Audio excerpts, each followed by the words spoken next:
Welcome to our third live stream show of Do You Remember? We appreciate you watching with us. This is our third show. We're still here. We're so happy and we appreciate you're with us. I'm Lisa Wolf. This is Carla Mari. We are going to have some fun. We are going to play some classic radio. We are going to have some show and tell. And we are going to talk about nostalgia. Yeah, that's what we do. We're here every Sunday night at 7 p.m. Central Time. And we're having a blast doing this. This is, as Lisa said, our third show. And tonight, we have 4 classic radio shows, all uninterrupted, the full half hour of each 4 shows. We're going to start things off with Escape. Then it's the Abbott and Costello show, Bold Venture, and Gangbusters. And we'll tell you a little bit about each one of those. And we're also going to show you some show and tell. I can't wait. Lisa surprises me with a show and tell. No hint as to what it might be? It's food related. Food related. And here's the best news of the evening. We started right on time today. Yeah, this is did. the first time, so That's we're right. so excited to We be did. with you right at 7 o'clock. Yeah. And we're glad you're with us. Please stay with us. We also will be communicating live during the show, so if you have any questions, comments, I say ask us anything. We'll probably answer. Yep. Just message us throughout the entire show. This runs about 2.5 hours. We play 4 classic radio shows. And Lisa and I have been hosting a national radio show, a nostalgia radio show, where we play classic radio programs called Hollywood 360. To learn more about that, because it might air in your state or your city, just go to Hollywood360radio.com. And here's the thing. How long have we been hosting that show for? 12 years. That's it. 12 years. Seems like longer. Seems like a lot longer. Well, we're going to start things off with Escape. Now, if you're familiar with Suspense, we did play a Suspense last week. Yes. Suspense was one of the greatest mystery shows of the golden age of radio. So CBS said, you know what? We're having such success with Suspense. Let's create a sister program for it. So in 1947, CBS gave us Escape. Now, Escape still had mystery, but it was more geared towards high adventure. It was known as radio's greatest series of high adventure. Now, Suspense always had like super great stars on it, like Humphrey, Bogart, Cary Grant. Escape used more of radio's pros, but every once in a while they would have a big name star. And we have an episode with a big name star for you tonight, Vincent Price. We're also playing probably the most popular or the most remembered episode of Escape. It's called 3 Skeleton Key. They repeated it a few times because it was so popular. So I hope you enjoy this. Let's go back to March 17th, 1950. Vincent Price starring. Now, uninterrupted. I said it right that time. Here's 3 Skeleton Key on Escape. Tired of the everyday routine? Ever dream of a life of romantic adventure? Want to get away from it all? We offer you Escape!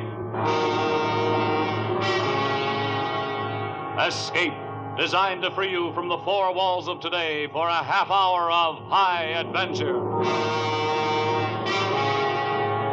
Tonight, we escape to a lonely lighthouse off the steaming jungle coast of French Guiana, and a nightmare world of terror and violence, as we bring you again, in response to hundreds of requests, 3 Skeleton Key, starring Vincent Price.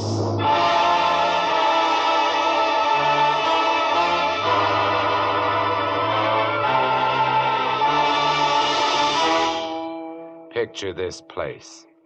A gray tapering cylinder welded by iron rods and concrete to the key itself.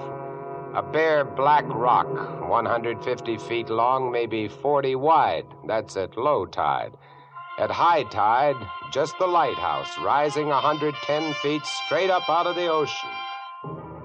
And all about it, the churning water, gray-green, scum-dappled, warm as soup, and swarming with gigantic bat-like devilfish, great violet schools of Portuguese man-o'-war, and yes, sharks, the big ones, the 15-footers. And as if this weren't enough, there was a hot, dank, rotten-smelling wind that came at us day and night off the jungle swamps of the mainland. A wind that smelled like death. A wind that had smelled the slow and frightful death that came one night to this bare black rock. Set in the base of the light was a watertight bronze door, and in you went, and up.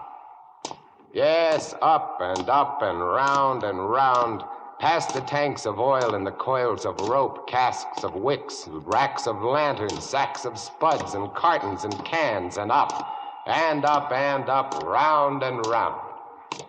Over the light storeroom was the food storeroom, and over the food storeroom was the bunk room where the three of us slept. And over the bunk room was the living and cooking room, and over the living and cooking room was the light.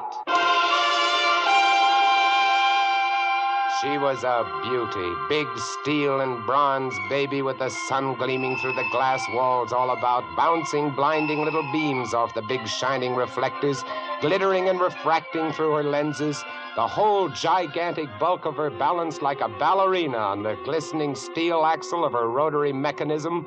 She was a sweetheart of a light. And at night, she'd lie there on the stone deck of the gallery with her revolving smoothly and quietly over your head, easing her bright white eye 360 degrees around the horizon. You'd lie there watching to see that the feeders kept working, that everything ran right. And it wouldn't be bad, the other two fellows snoring in their sacks 2 levels down. You'd smoke your pipe to kill the stink of the wind, and it wouldn't be bad.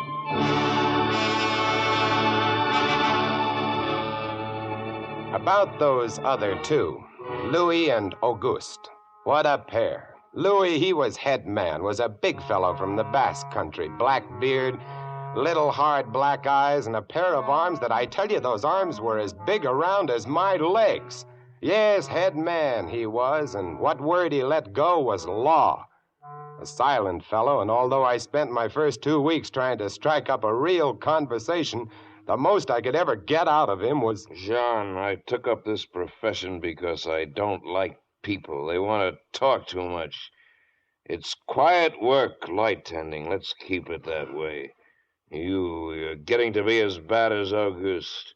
I thought maybe for once they send me somebody who That could keep was his Louis. mouth shut. when he accused me of becoming like August, I quieted down, because August was the talkingest man I'd ever met. The talkingest and the ugliest. He was hunchbacked, stood 4 feet high, had red hair and big blue eyes.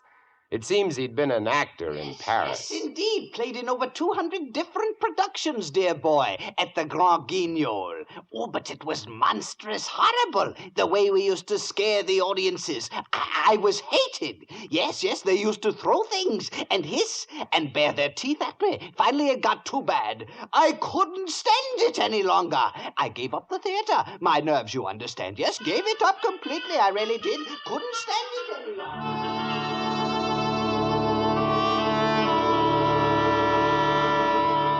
It all started one morning at 2:30.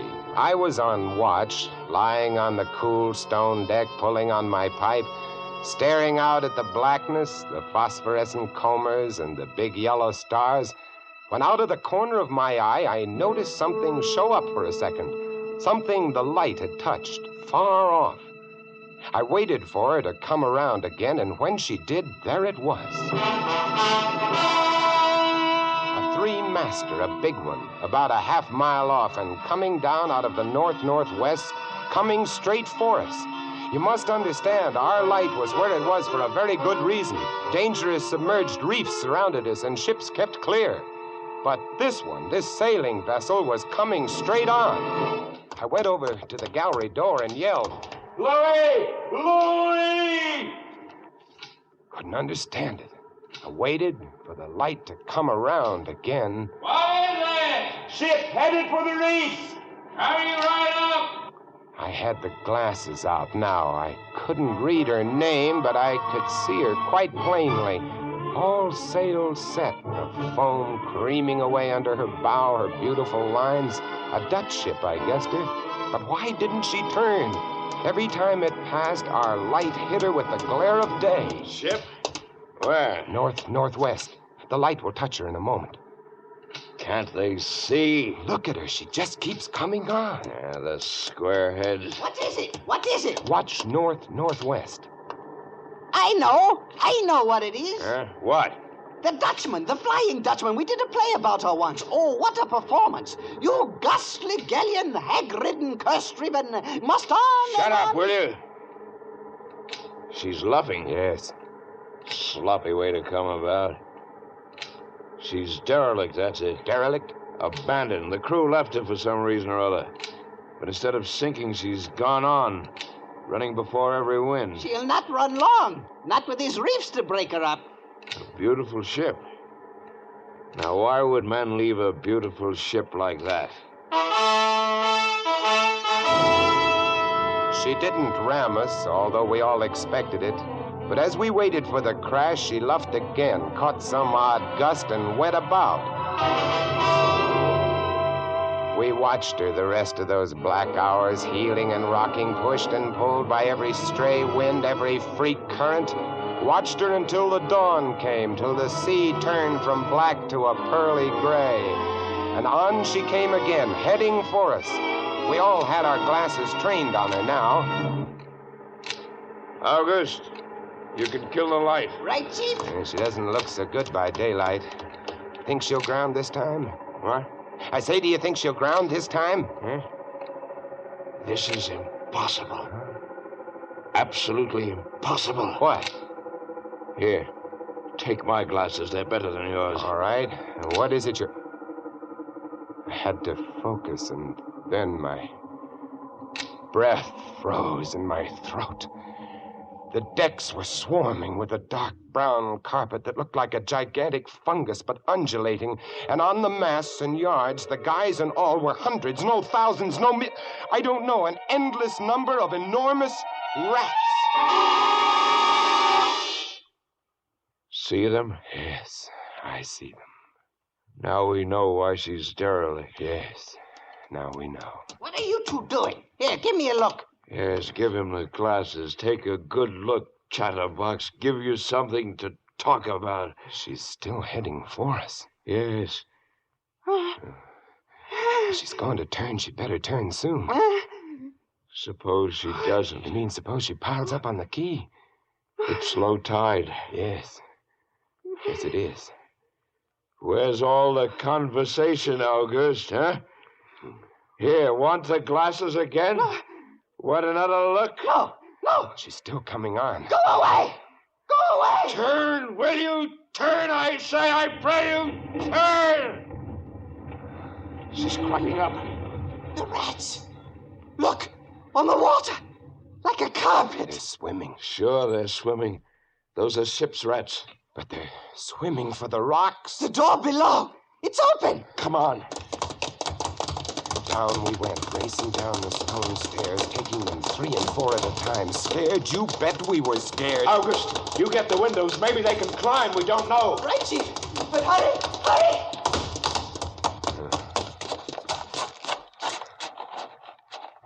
Look. See them? No. Oh, yes, I do. Up at the other end of the rock. Look at them. Millions. They smell us. Here they come. Close the door. Can't it? Here.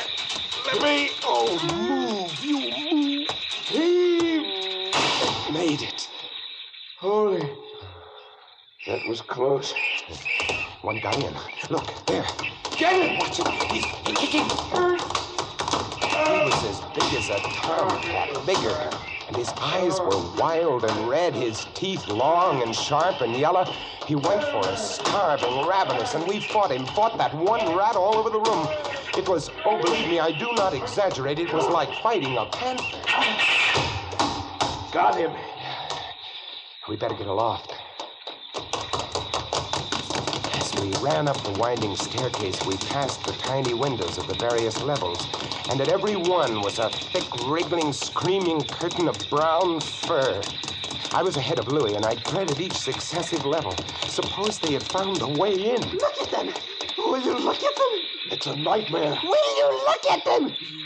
The air of the gallery was thick and fetid with the stink of them. The light was dim, brown, filtered through the crawling mass that swarmed over the glass all about us. We could not see the sky. Nothing but them.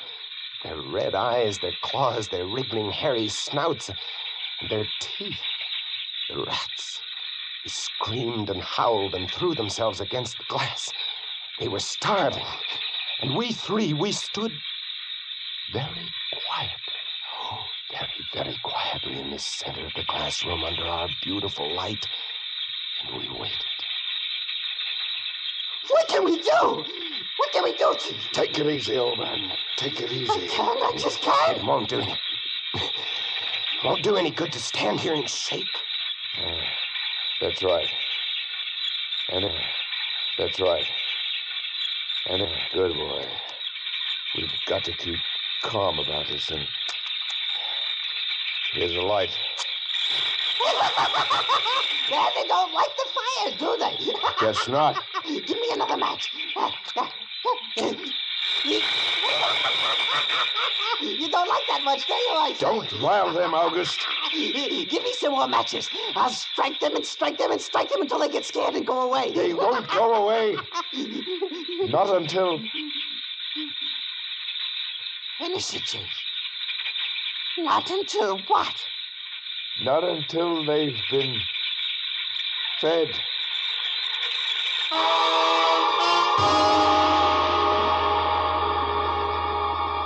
You can take just so much horror, and then you get used to it.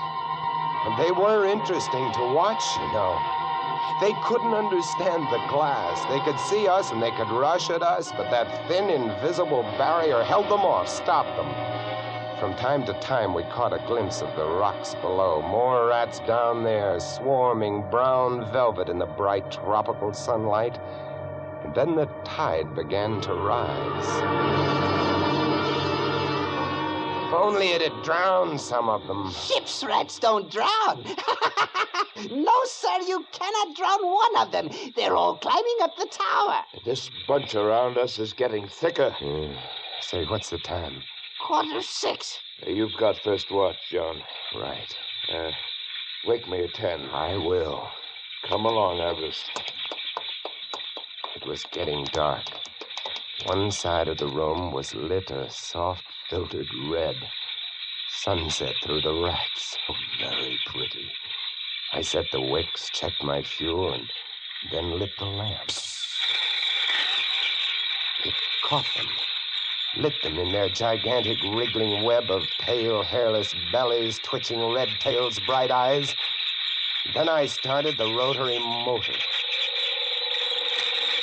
The light drove them mad as she swung slowly and smoothly about. She blinded them in the fierce, stabbing bar of light, moving continually about, ever turning, ever touching, ever moving around and around, and they twitching and shuddering, eyes flaming when they were struck by the light. The bright light moving, and behind on the dark side of the room, so close, I dared not turn my back, but you cannot help turning your back when you're in a room made of glass.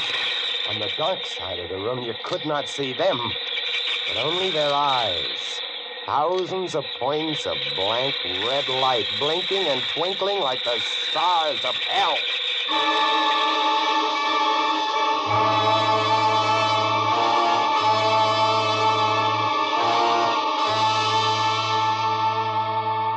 Louis relieved me at 10, but I didn't get much sleep that night, and when I came up into the gallery early next morning, There stood August, his back to me. He was bowing to the rats, waving his arms and making a speech. I am going to play once again that magnificent role which made me the toast of the Paris theatre.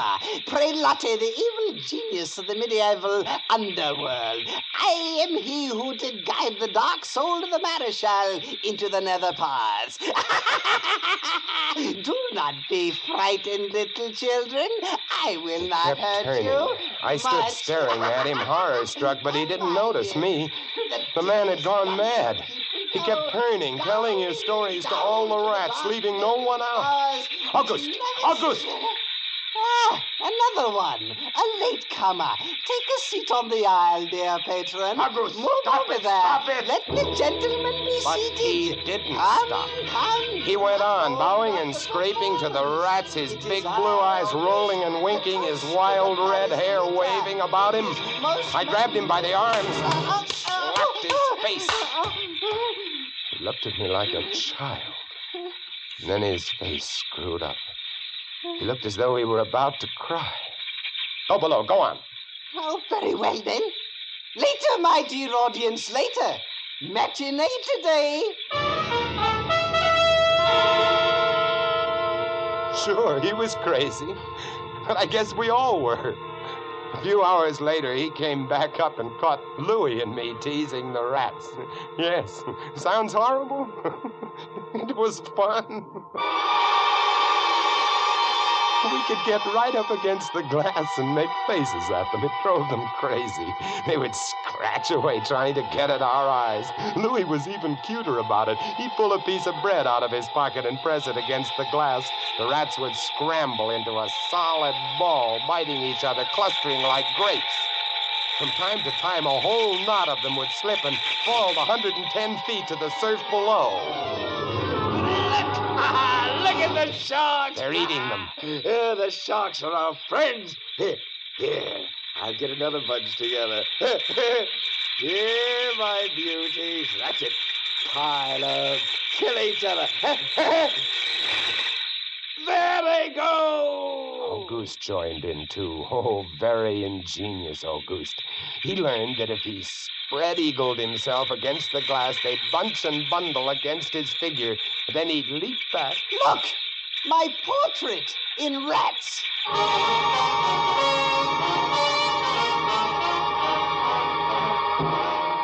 It went on all day. And then I was lying in bed. It was about midnight. I was very tired, and I was just beginning to fall off to sleep when I became conscious of a new sound. Couldn't figure it at first. I got up, lit the lamp, and went to the window. Even as I looked at it, I saw one of the panes begin to sag in. They had eaten the wood away. Louis, come quick! What? What is it? They found a way in. I held the glass with my hand. Now they were all going crazy, and assured of the success of this maneuver, were all nibbling away at the wood. Louis ran below and then returned with a large sheet of tin. We spread it against the window and hammered it into place. Even as we did so, we felt the heavy bodies thudding against the other side as the window gave way. That ought to hold. If it doesn't, we're done for. Rats can't eat tin. No, they can't. What was that? I don't know. It came from below. The storeroom window. They're in. They're swarming up the stairs. Drop the trap. Right. Two of them got in. Let's go after them. We didn't have to go after them. They came at us. I leaped to one side and grabbed a marlin spike, swung, and smashed one in midair. No! I whirled to see Louis with the other. It had ripped his hand open, and the blood was... Blood! Look at it! My blood! I'm bleeding! Now, don't worry about it, Louis. Here, look. I'll wind this kerchief around it. It'll be okay. Blood! There, now. It's not bad, just the flesh. Then I became conscious of another new sound. They were gnawing their way through the wooden trap door. I watched the wood fascinated. Even as I did, it began to give way, and a bristling, whiskery nose showed through. Louis, we got to go up. Next level was the living quarters and kitchen. I slammed the trap door there, too, but it, too, was wood. My blood. What are we going to do? I don't know. We'll be through this one in a moment. The gallery. The trap door in the gallery is metal. Good. Come on. We made it.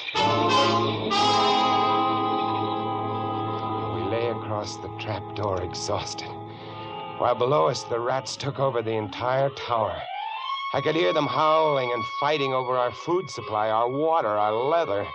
And all about us, the others screamed and glared in at us, swayed in a tangled mass, hypnotized by the ever-turning light.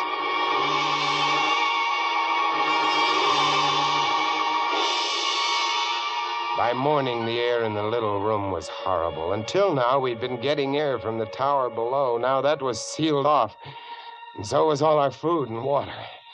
We lay exhausted, panting, waiting. The hours crawled on. I was almost dozing from fatigue when I saw a sight that brought me too fast. Would you like to come in, my beauties? Would you? I hold the powers of life and death, and I can let you in, you know. August was standing by the glass, and in one hand he held a wrench. He was tapping the glass gently, not quite hard enough to break it. I eased myself to my feet and slowly, very slowly, tiptoed toward him. All I have to do is tap just a little harder. I found a coil of wire in the toolkit, and I trussed him up, fastened him to a stanchion in the center of the room. Louis was of no help. He lay on his side, looking at his bloody hand, weak and sick as a baby. So there I was, a lunatic and a coward for company, and all about watching our little drama, the rats.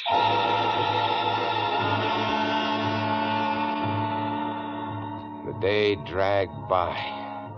The supply boat wasn't due for another 12 days. I don't know what they could have done if they had come. We had only one way of summoning them, and that was to shoot off distress rockets, but the rockets were 4 floors below. And even if they'd been right there in the gallery, I couldn't have opened a window to fire them. That night, I tended the light, but its flame was devouring our oxygen. The following day, we lay, thirst-tormented, starving, waiting, and the following night, I again tended the light, but the small supply of spare wicking we kept in the gallery had become exhausted, and quite suddenly, about midnight, the light went out. There's nothing I could do. Wicks were stored 3 levels below. Nothing I could do. Nothing. From time to time, I'd strike a match to see the clock.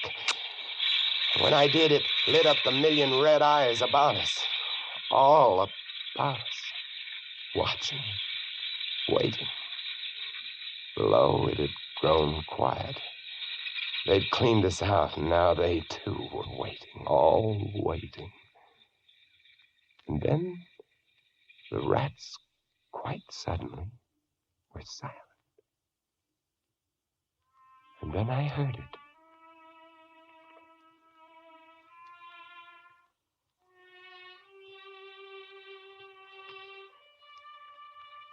And then I saw the sky and the stars. The rats were gone. I went to the glass. Out there on the water, a small freighter, a banana boat, showing a few lights, came softly and innocently at us. The light was out. They didn't know. I wanted to open the windows, to call out to them, to warn them somehow, but I was afraid. What if the rats were hiding from me, tricking me? So I waited. She grounded very softly on a reef not 200 yards from the quay. Grounded so gently that the man playing the cornet, was he a passenger or crewman off watch, didn't even stop playing. They tried washing her back off. I could have told them to save their fuel. The tide was rising, would have floated her free. And I waited.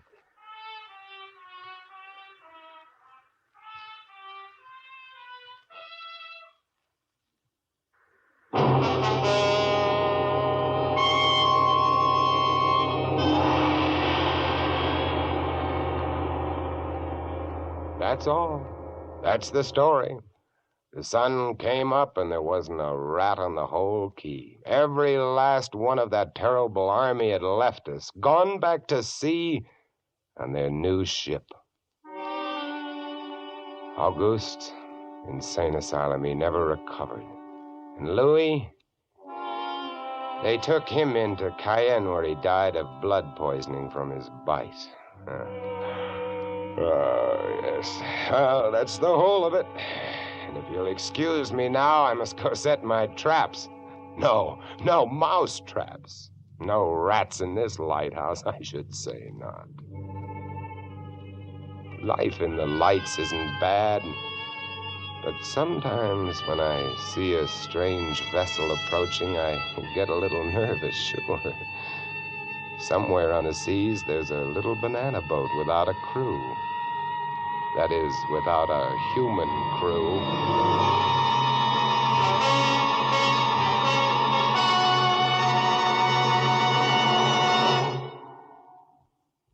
Escape is produced and directed by William N. Robeson.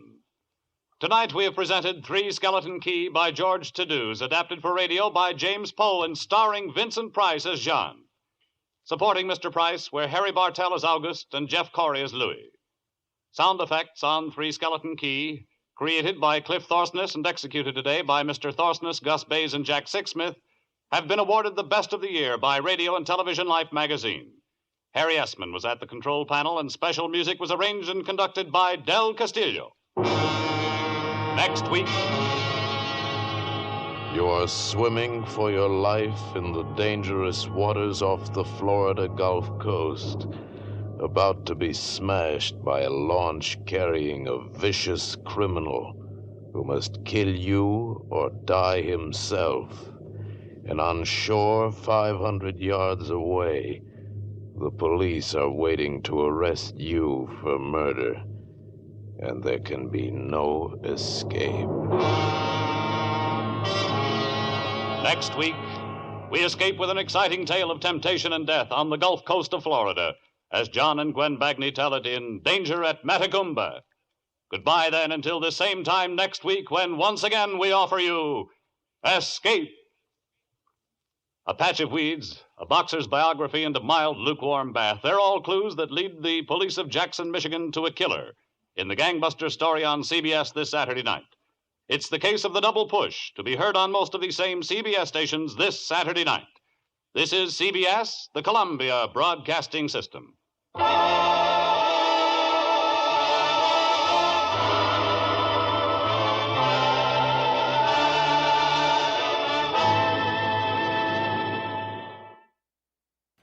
That's Escape, Three Skeleton Key, starring Vincent Price from March 17th, 1950. I know how much you love rats.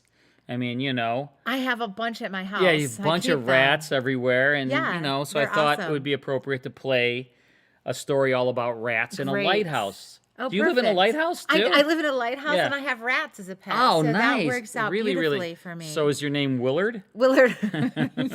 Yes. Anyway, that's hopefully you enjoyed that. That's a really very famous episode of Escape. In just a little bit, we'll have the Abbott and Costello show. You're listening and you're viewing Do You Remember? It is our live stream show every Sunday night, 7 p.m. Central. We're here bringing you these great classic radio shows. And we had a lot of comments talking about the quality of these radio shows. And the reason why the quality is so great, why they sound like they were recorded yesterday, is because we license these shows from the owners and estates, and then the great Mike Costello, who produces this show, digitally remasters them. So they actually sound better today than they did back Right. in the 1940s and 50s when they were aired on radio. And we we have a way of getting these shows to you when you join the Classic Radio Club, right, Lisa? There it is. Yeah, that's the Classic Radio Club. That's the first CD set you get when you join the Classic Radio Club. And each one of these has 5 CDs in it and 10 classic radio shows. And you also get a very copious liner notes and photos of the stars. So it's really fun. You get these every single month sent to your door. The quality is like what we're airing here on Do You Remember? Clearly, I'm. And you know what? I wasn't educated for this. Here's the other thing. If you don't want CDs, you can get a digital program that's even less expensive. It's only $9.99 a month to get the digital program, and you will get 10 shows sent to your email along with a PDF of the liner notes, and that's sent to you monthly. Here's the thing, though, that makes this really extra special. If you want to try it out, the first month is only $1. So we want you to give it a shot, see if you like it. If you love it, we're so happy. If you don't love it, we're still happy. You can cancel anytime. We're just happy no matter what. Well, Right. I am. He's a little crazy. No, it's not normally, like, but- remember a long time ago you would send in a penny and you joined like the Columbia Record Club or something and you were like roped in for like 2 years? It's not like that. If you decide you don't want to get the CD sent to you or the digital downloads, you just cancel and we stop. So give it a shot. It's $1. We think you're going to love Yeah. it. This is the first one. We've got Bud Abbott and Lou Costello. We've got Sam Spade, Dimension X, Escape, Fibber McGee, Gunsmoke, some of your favorites. I think they're all terrific. And, some of these you know and love, and that's fantastic. And sometimes you'll find a hidden gem in here that you really didn't know about. And that's the point of this, to expose you to things that you didn't ordinarily know and wouldn't have exposure to. So we think you'll love it. Give it a shot. Go to classicradioclub.com. That's right, and you'll never get a repeat show, no matter how long you're in the club. So we have over 100,000 classic radio shows direct from the master recordings, and that's what you get when you join the Classic Radio Club, classicradioclub.com. All right, we listened to Escape. Now we have a very fun comedy episode of Bud Abbott and Lou Costello, and we licensed this from the Abbott and Costello estate. This is a November 16th, 1944 episode. Lou visits his grade school. Bud Abbott and Lou Costello were on radio. They were on television. They made amazing movies for Universal. In fact, they saved Universal Studios from bankruptcy because their movies were so popular, kept the studio afloat in bad times. Right. So Bud Abbott and Lou Costello, super, super popular. I mean, people still know Abbott and Costello today. Sure. Their routine, Who's on First, which is in the very first Classic Radio Sure is. Club CD set or digital set, is still, people laugh at it now. And it was actually inducted into the Baseball Hall of Fame. That's Right. how popular the Who's on First routine is. And people who don't realize that they've ever even heard their first classic radio show don't even realize they've probably heard Who's on First somewhere along the way. Abbott and Costello had a radio show on for years and years and years, and they didn't do the Who's on First on radio that often, very rarely, in fact. But they did do it on TV and in a movie or two. But what a popular routine. But right now, let's go back to November 16th, 1944. We'll listen to this half-hour broadcast now uninterrupted. Here's the Abbott and Costello Show.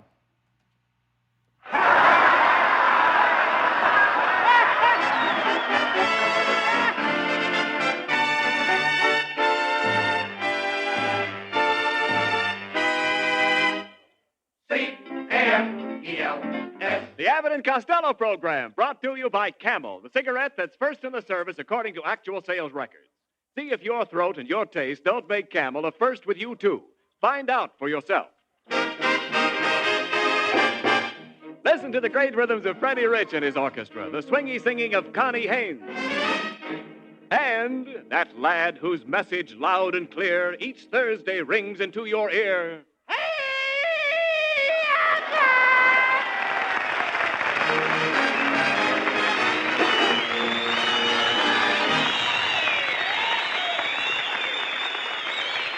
All right, Costello. Costello, come here. You're all I excited. like me. You're all excited.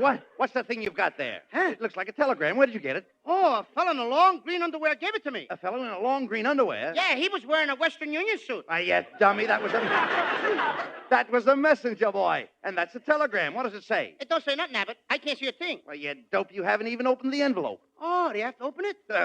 I thought you were supposed to peek through this little window in the front.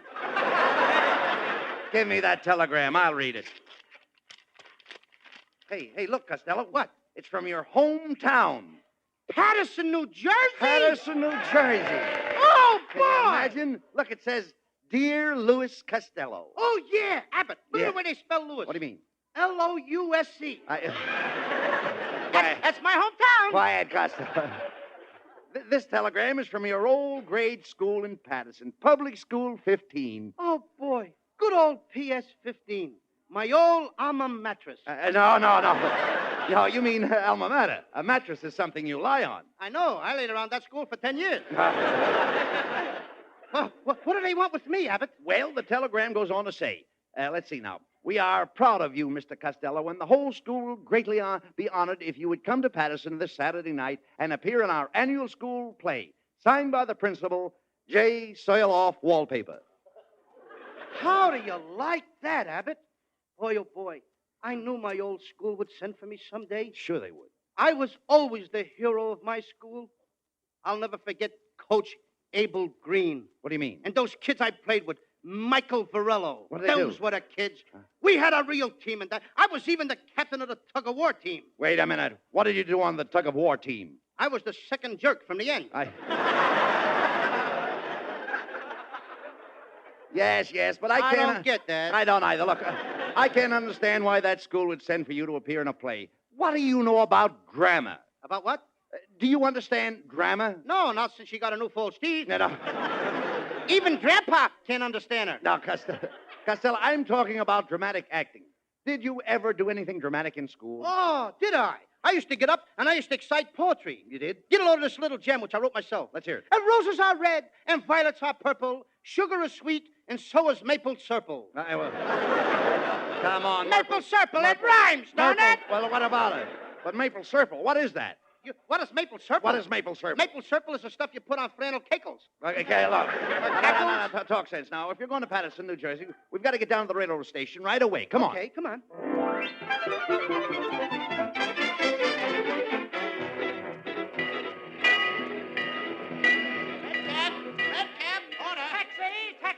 All right now, Costello, let's get our tickets for Patterson.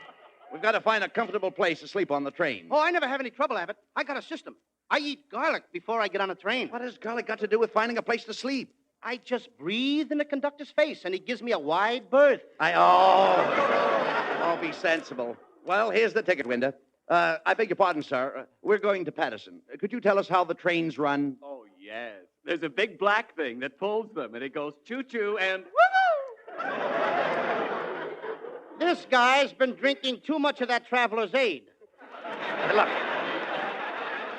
Look.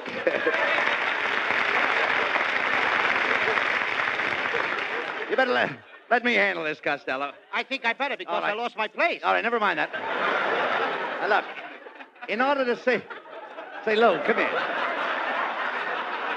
Go ahead. I got it. All right, Go ahead. look, I'll take care of everything. Don't worry about a thing. In order to save money, I think we'd better get a couple of upper berths. Oh, but I don't want an upper. I want a lower. But, Costello, do you realize that if you buy a lower, you'll find it's much higher than an upper? Oh, sure. I mean, after all, what'd you say? I said that a lower is higher than an upper. A lower is higher than an upper. Why, certainly. Well, what are they doing? Running the trains upside down? Of course not. The lower is a more desirable berth. Therefore, if you want to go lower, you'll have to go higher. If I want to go lower, I'll have to go higher. Yes. Why should I go higher when I want to go lower? Now, simply because if you want to go lower, you have to go higher. Because the lower is higher than the upper. And the reason the lower is higher than the upper is because the upper is higher up than the lower. Oh, you mean that the upper is... To go to bed. I have to get up to go to bed? That's right. Who's paying for my berth? You are? And there ain't going to be anybody in it but me? No. Then why do I have to get up? Costello, look, I've already explained it. Unless you go higher for a lower, then you're stuck with an upper. And you'll have to get up when you go to bed. and you'll have to get down when you want to get up. Abbott, What? let me smell your breath. Oh!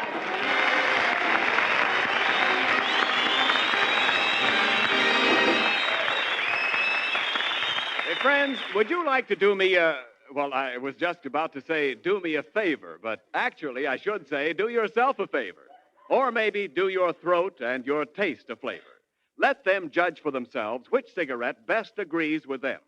Let them answer the question you have so often asked yourself about which cigarette is best for you. Let your throat try Camel's kind, cool mildness. Let your taste sample that rich, full flavor. Because your T-zone, that's T for taste and T for throat, can tell you more about Camels in one puff than I can in 10 programs. C-A-M-E-L-S. Camels, a superb blend of costlier tobaccos.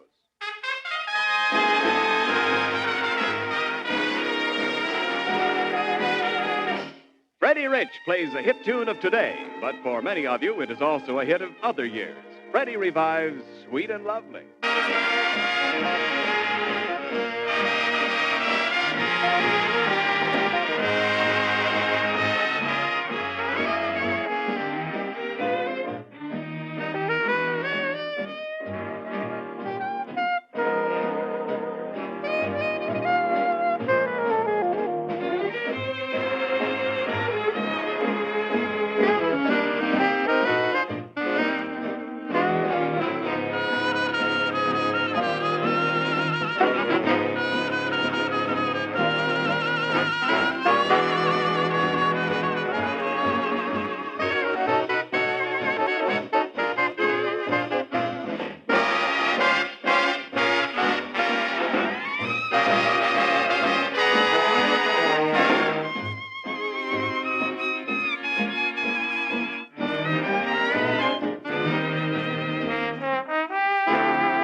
Well, here you are, Costello, in good old Paterson, New Jersey. Yeah, Abbott.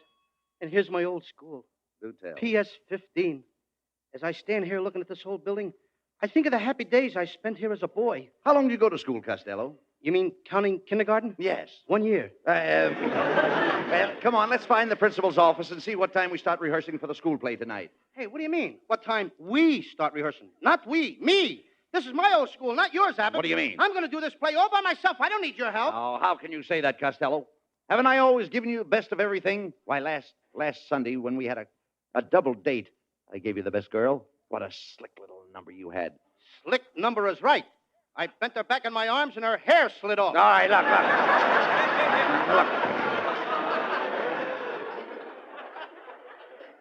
Just cut that out, Costello. Wait a minute. I think this is the principal's office right here. No, not that room. What do you No, mean? that room is where they have the art class. What do you mean? That's where I learned to draw, Abbott. You did? I was a wonderful drawer. My kid brother Sebastian is in there now. He's studying to be a drawer, too. Well, that'll be nice. Just think of it. The Costello brothers. A pair of drawers. Look, never mind that. Where is the principal's office? Oh, I don't quite remember, Abbott. But look. Here's my old first grades room. First grade room? Yeah. Eh? Well, why don't you go in and say hello to your old teacher? Oh, I don't think Miss Sashwaite would remember me. I wonder if she's as fat as she used to be. Why, was she very fat? Fat. Every time she turned around, she used to erase the back blackboard. Yeah. I said it! All right. Well, go ahead. Open the door and see if she remembers you after all these years. Okay. Boy, will she be surprised to see me. Miss Sashwaite! Miss Sashwaite! Yes? Don't you remember me? I'm Lou Costello. Oh, and where were you all day yesterday? Yesterday, I haven't been here for 15 years. If you're absent one more day, you'll have to bring a note from your mother. Just a minute, Miss Sashwaite. I'm Lou Costello. Don't you remember how 15 years ago I always used to pester you by raising my hand? Yes? Well? You can go now.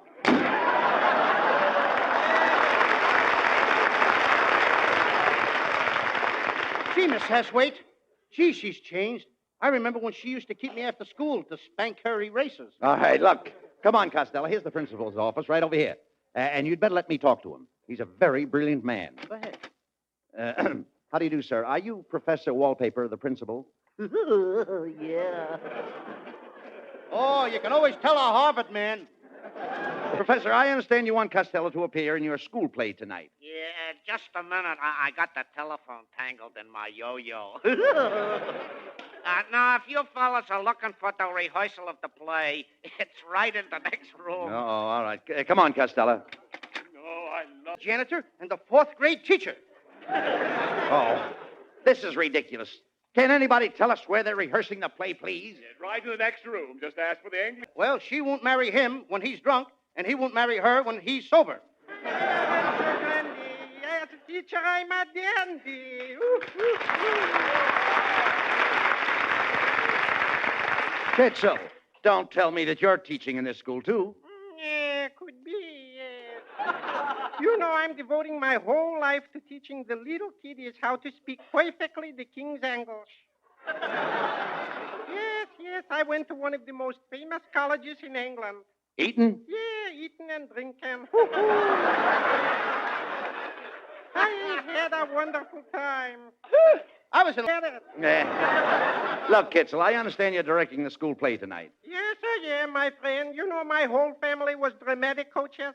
My grandfather was a coach. My father was a coach. My uncle was a coach. Oh, I come from a long line of coaches. And what are you, the caboose? Well, gentlemen, I'll see you tonight at the play. Now I must get back to my pupils. Just a minute, Kitzel. Yeah? Just a minute. Is my kid brother Sebastian in your English class? Is that little Sebastian your brother? Hoo-hoo, is he a bright little chappie? You know, he is speaking the best English from the whole school. Just a second, I'll call him. Sebastian! Hello, Sebastian. Hello. I just wanted to tell you how proud I am of you. Professor Kitzel just told me that you're the best English pupil in his whole class. Is that true? Yeah, could be.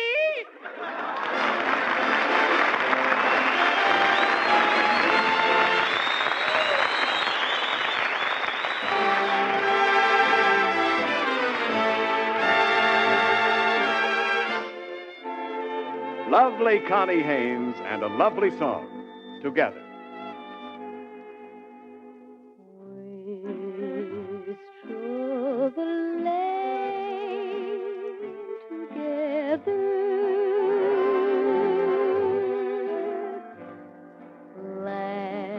At the rain together, sang love's refrain together, and we both pretend it would never end. One day we cried together,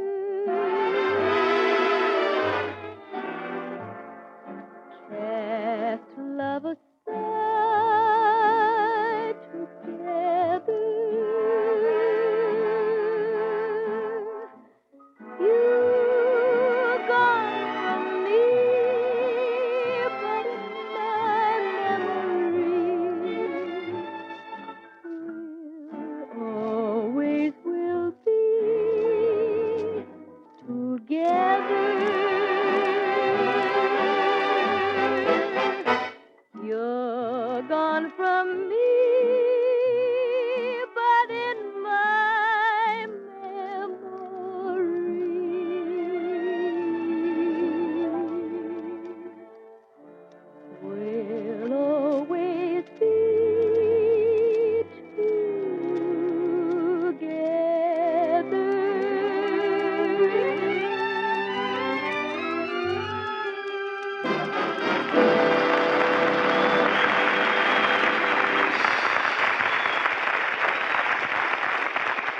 Now, radio sure is a wonderful triumph of modern science, but as yet we haven't found out how to broadcast the flavor of a cigarette over a microphone. Only your own taste can tell you which cigarette you like best, and only your own throat can tell you which cigarette likes you best. So why not give your T-zone, that's T for throat and T for taste, a chance to judge the cigarette it likes best? Give your taste a chance to try the rich, full flavor of Camel's blend of costlier tobaccos. Give your throat the chance to try Camel's kind, cool mildness. Like millions of smokers, you too may find that your cigarette is C-A-M-E-L-S. Camels. Let them tell their own story to your own T-zone today.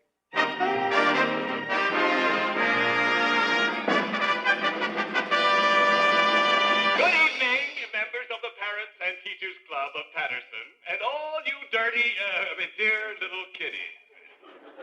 We have a great surprise for you to let us listen to this blockhead. Costello, the audience is waiting for you. You've just been introduced. Open this door. Here I am, Uncle Bud. Sebastian, what are you doing in your brother's makeup and his costume? What is the meaning of this? Louis has disappeared. Disappeared? Mm-hmm. But don't worry, Uncle Bud. What do you mean? I'm going out on the stage and I'm going to take... All right, unless they turn on the heat. Look, Sebastian, what are you going to do when you get out on that stage? Well, I'm going to tell him a story about Romeo and Juliet. And it was written by... To do it. Okay, come on, hurry up. The curtain's going up. Come on, there you are. Oh, okay. Okay, thank you. Good evening, ladies and gentlemen. I'm about to tell you the story of Romeo and Juliet. Now, I don't want any interruptions from you, Uncle Abbott. Go ahead, My big brother told me how you interrupt him. Well, go ahead. But don't interrupt me. Tell that story. Don't give me that. Go Just ahead, don't go interrupt ahead, me, go that's ahead. all. I lost my place like my big brother. Now, I'm not kidding. Once upon a time, there was a fella named Romeo. Romeo? What did this Romeo look like? I got out of that one. Well, all right, what did he look like? Huh? What did he look like? Well, he was about... How do I know what he looked like? I never met the guy. Then why do you tell stories about people you don't even know? Nobody knows Romeo. He's just a guy in a story. He's an imaginary character. Oh, you mean he's just a person in fancy? In fancy what? In fancy nothing. That's a good way to catch cold. Now, look, Uncle Bud, if you just shut up, I'll tell a story. All right, go ahead. I won't say any more. Okay. All right, go ahead. Once upon a time... Don't interrupt me. All right, go ahead. Now, there's a girl in the story, and her name is Juliet. And her father was giving a big party, you know, to kind of, sort of shove her into society. Oh, you mean she was making her debut? I don't know if it was a debut or her nightbue. All I know, it was her first party, and a lot of people was invited to see her and stuff. And things. Well, you see, the folks were coming in to her coming out party. How can you come in to come out? She was inside already. Naturally, she had to come in to come out. What does she want to come out for? She was inside. This wasn't an outdoor affair. All right. This was inside. I know that. You told me that. All right. Well, if people are going to come in to come out, there's no use of going out to come in. All right. Why don't they stay home? Look, Sebastian, you don't Why understand. don't you stay home? Look, you don't understand, I should Sebastian. stay home Now, for listen, years. please. You want me to tell your big brother on you? Anybody got lozenges? Listen, please. Look, the party brings her out.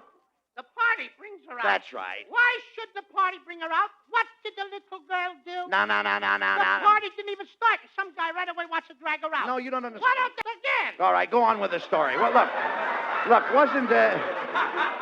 wasn't Romeo invited to this party? Talk longer. Look, wasn't Romeo invited to this party is what I want to know, wasn't he? Oh, sure. Oh, that- Sure. No, you see, Juliet's father... Thank you, Mr. Bernard. Juliet's father... I need him. Now, come on, Sebastian. Juliet's father didn't like Romeo, Yeah. so he had to put on a mask, and they was fighting for 15 years. They didn't like each other. Yeah. Which family brought on the feud? They both brought on the feud, but Romeo wouldn't need it. He was lovesick. He kept getting thin and pale. Oh, I see. He looked wan. Oh, yeah. What did you say? I said, he looked wan. Don't you know what wan is? Yeah, one is the number before two. No. 1, 2, a bottom myself. No. One means picket. Romeo was picket. Oh, sure. he was peeking through the keyhole at Juliet. Now, Sebastian. Well, if I was there, I'd have peeked at her myself. Sebastian, will you please go on with the play? Well, anyway, every night Juliet used to sit on the balcony. Why did she sit in the balcony? Because she couldn't afford a seat in the orchestra. Sure. All right. And she liked to sit in the balcony. All right, now, don't argue. Up there she could smoke. Oh, yeah, I understand. Put her feet on the rail. Yes, go on, go ahead. So far, so good. Go ahead. One night, I hope I can hold out. All One right. night, Juliet dropped her handkerchief, and Romeo picked it up and handed it to her. And what did Juliet do when Romeo handed her the handkerchief? As she'd done like anybody else. What? Just what? Well, you know what I Wait, mean. do you know the story, don't you? Oh, yes, Well, what did Juliet do when Romeo handed her the handkerchief? You know, like they always... What did she do? She wiped her nose! All right, now. Gee, did you have to make me say that? Well, all right, never mind. I mean, it's your line. All right, Go ahead. look, Sebastian, as I remember the story, Romeo had a rival, and they fought a duel with lances. Now, what I can't understand is why did the other fella kick Romeo when Romeo dropped his lance? Because he caught Romeo with his lance down. Look, that's enough, Sebastian. Stop the play. Stop it. I say, ladies and gentlemen, the play is over. Bring down the curtain. Hey, what's the idea of stopping the play, Uncle Bud? Sebastian, you ought to be ashamed of yourself. Not only have you disgraced your brother Lou, but you stand there and make a monkey out of a great masterpiece. You ridicule Romeo and Juliet, the greatest love story of all time, and you deliberately insult the name of William Shakespeare. Why do you do these wicked things? Oh, I'm a bad boy. Yeah, I'll say you're a bad boy. Oh, I'm the kind of kid my mother won't let me associate with. You certainly are. Now, come here. Now, where is your brother Lou? I think he might be in the 4th grade classroom, Uncle Bud. What makes you think that? Because I locked him in there before the show. Sebastian, unlock that door and let your brother out. He's probably in there crying his eyes out because he missed the play. Go on, open that door. Okay, Uncle Bud. Go ahead. I love you, Millicent, my darling. I love you too, Costello. Kiss me, my sweet. Costello, what are you doing making love with a 4th grade teacher? You know she's the janitor's girl. You're telling me, Abbott, and I'm the new janitor. But you missed the whole play. Oh, don't worry, Abbott. Millicent and I are going to put on another play tomorrow night. Another play? Yeah, and I'm calling it The Girl Who Eloped with the New Janitor or Gone with the Window Cleaner. I love you, Costello, my sweet. I love you too, Millicent, my sweet. Oh, he's a bad boy.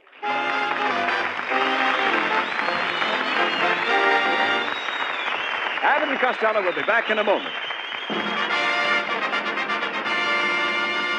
Thanks to the Yanks of the Week. Tonight we salute Technical Sergeant George James H. Logan of Luling, Texas, who is one of only 2 men in this war to receive both the Congressional Medal of Honor and the Distinguished Service Cross. In your honor, Sergeant James M. Logan, the makers of Camels are... By sending free 400,000 Camel cigarettes overseas. A total of more than 1 million Camels sent free each week. In this country, the Camel caravans traveling from camp to camp have thanked audiences of more than 4 million Yanks with free shows and free Camels. Camel broadcasts go out to the United States 3 times a week, are rebroadcast to our men overseas and to South America. Listen tomorrow to Jimmy Durante and Gary Moore. Monday to Bob Hawke in Thanks to the Yanks. And next Thursday to Abbott and Costello. And before we hear from the boys, I'd like to say the Merchant Marine needs more men to man the supply lines to victory. And to eligible men, it offers not only a well-paid and worthy present, but a splendid future. In 6 months' time now, you can make the progress it would have taken. Our Abbott and Lou Costello with a final word. Thanks, Ken. But it's getting a little late, so all we'll have time to say is just good night, folks. And good night to everybody. Good night, Please buy bonds. Bye, bonds. Good night, To folks. everybody in Patterson, New Jersey. Good night, neighbors. Good night, neighbors. Be sure to tune in next week for another great Abbott and Costello show. And remember, try Camels on your throat and your taste. See for yourself how Camel's mildness, coolness, and flavor click with you.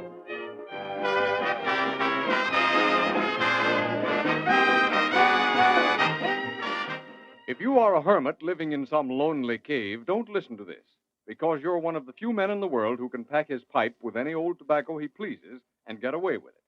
But if you want your pipe to make a hit with people around you as well as yourself, then load up with Prince Albert. That wonderful fragrance, that aged-in-the-wood aroma, gives your pipe real pipe appeal to other folks as well as yourself. Besides that fragrance, Prince Albert has a rich, full-bodied yet mild flavor. It's no-bite treated for tongue gentleness. It's crimp-cut to pack, draw, and burn perfectly. And what a bargain. Just about 50 pipefuls in one regular 2-ounce package. More pipes smoke Prince Albert than any other tobacco in the world. This is the National Broadcasting Company.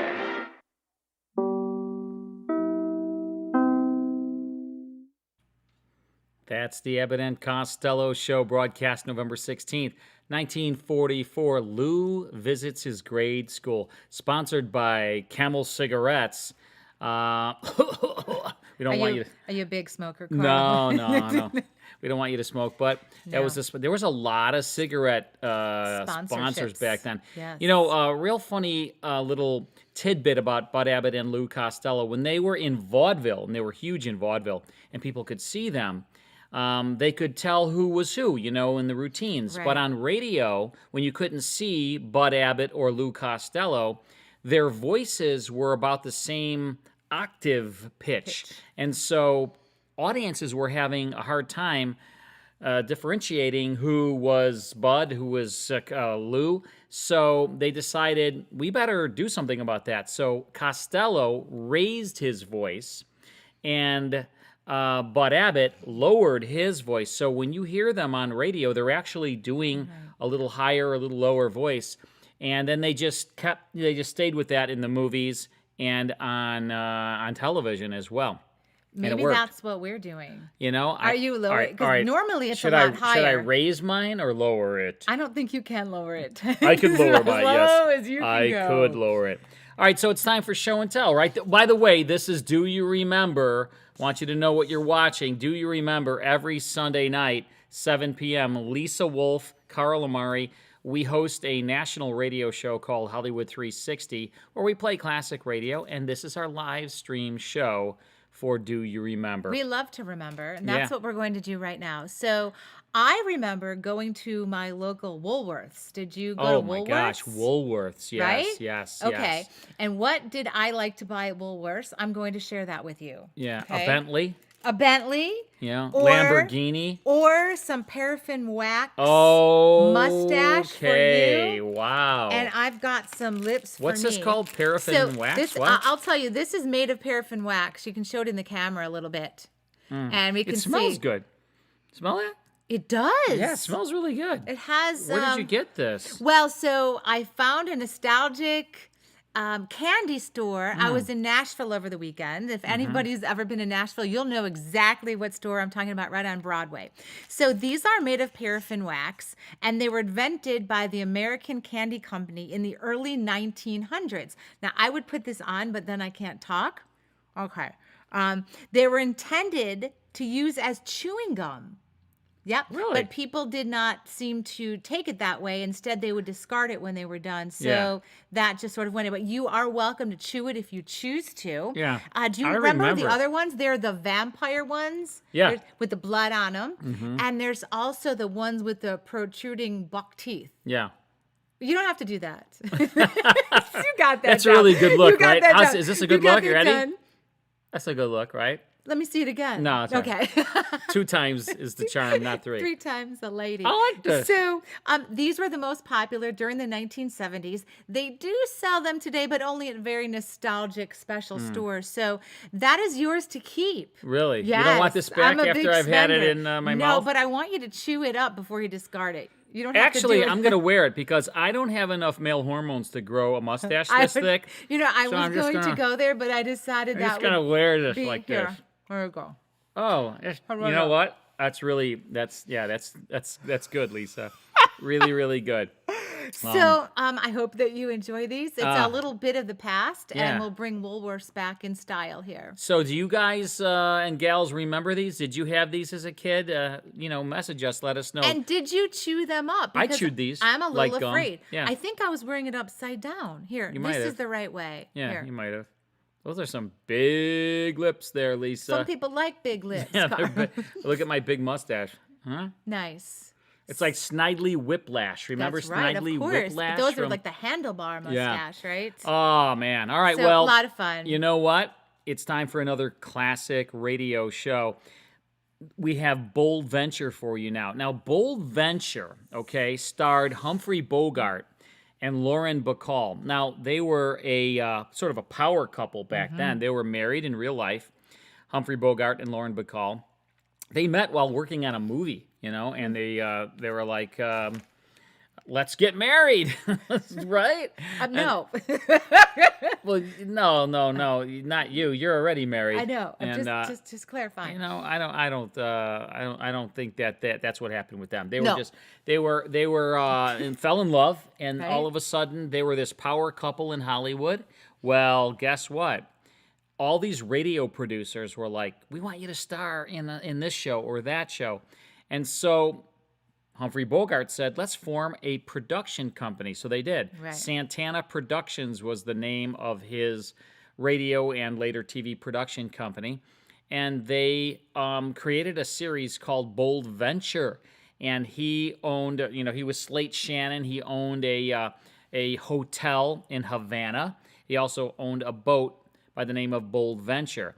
And Lauren Bacall was his ward, this sultry ward that he had. And there were all these intrigue and mystical stories in Havana around Humphrey Bogart and Lauren Bacall as these Slate Shannon character. So we have a radio broadcast called Bold Venture for you now from August 6, 1951, called The Search for Tommy Reed. This is a half-hour broadcast, uninterrupted. Here is Bold Venture.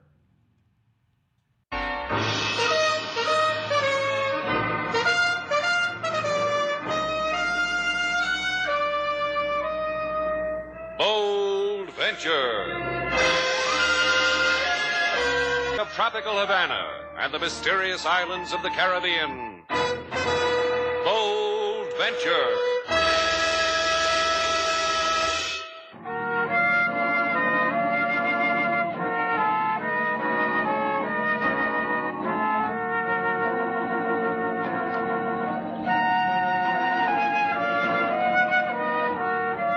Once again, the magic names of Humphrey Bogart and Lauren Bacall bring you Bold Venture and a tale of mystery and intrigue.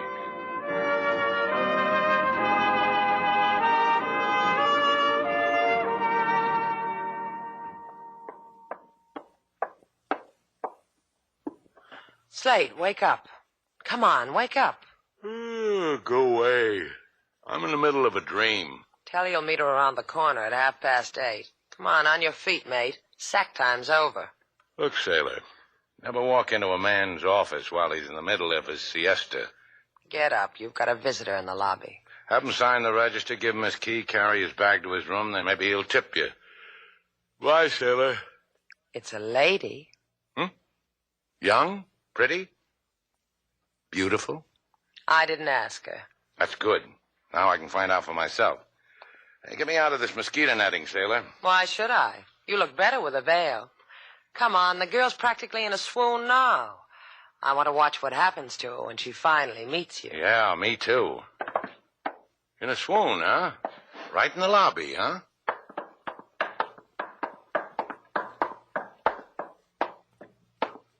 Mrs. Reed, this is Slate Shannon. Hardly worth waiting for, was it? Mrs. Oh, pardon me. I've got some unfinished business at a siesta. No, please, Mr. Shannon. Stay. I can make it worth your while. I'm rich.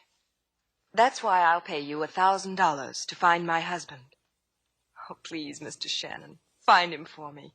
Talk to him. Convince him to come back. Look, honey, why do you need him? Guy'll run away from his wife and leave her nothing but a mink rug. What good's a guy like that? It should happen to me. No, you don't understand. Tommy's sensitive, deep. And, well, he got involved in a murder here in Havana. Yeah, that's pretty sensitive. He was absolved of it. Tommy couldn't kill. No, my husband's a wanderer. He doesn't like to be tied down. When did you see your husband last, Mrs. Reed? 4 months ago. He came here to Havana to think things over. I sent him money every week. That's the way I like to hear a girl talk. But I stopped doing that. I thought if I sent him no more money that he'd come back to me. He hasn't. He got more lost instead. Oh, please, Mr. Shannon. You know Havana. You can find him. Any amount, anything you want. Where'd you send the money? Care of General Delivery here in Havana. Uh-huh. Well, grab a fistful, put it in a big fat manila envelope, get a green one, something I can recognize, and send it like you always did. You're going to find her husband for her, huh, Slate? Yeah. For a girl like Mrs. Reed. How do I look with a hole in my head, sailor? Better, Slate. Makes you look real breezy.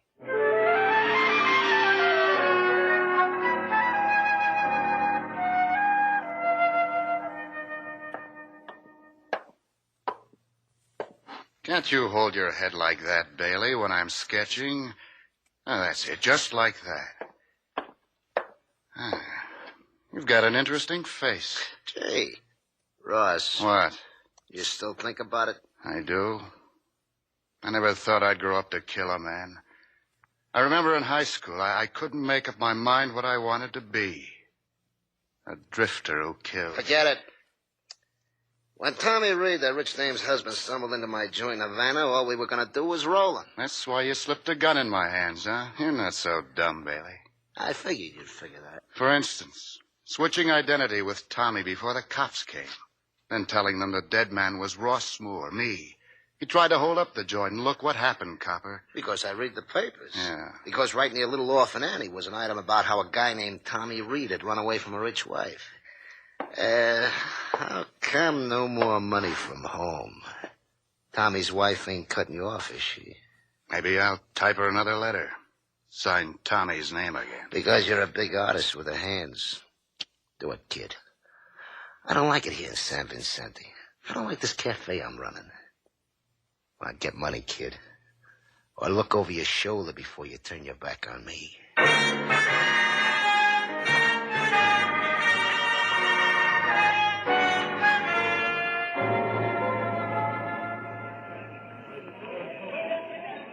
Give me another dime, Slate.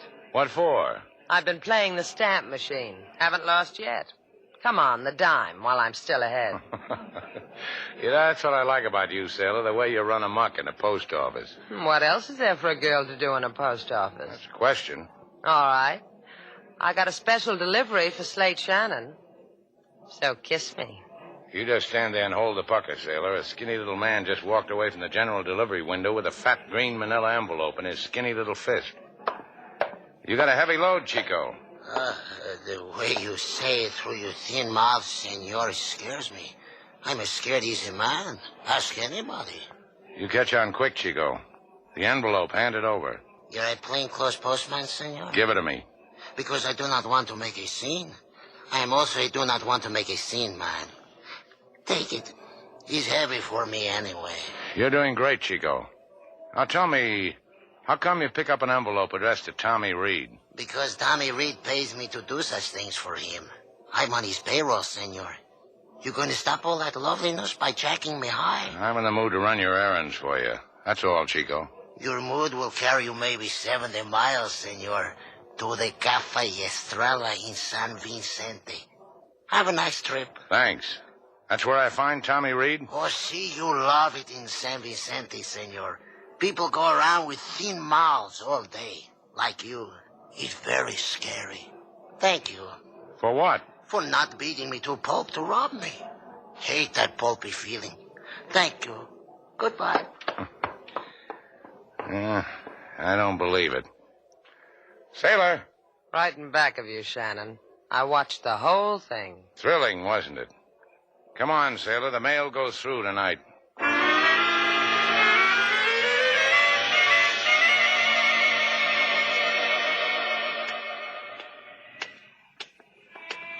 How do you like San Vicente, sailor? These outdoor pet shops send me. Hey, look, there's another one. Come on. Oh, isn't that a beautiful parrot? Look at the way he's looking at you, Slate. He hates you. Hey, get him off me, sailor. Here, Polly, here. Cut it out, bird. That's it. Ah, Slate. I want to buy him. Tell the proprietor to stuff him. I'll pay for it. I'm going up the street, sailor, to the Estrella Cafe. Molly water.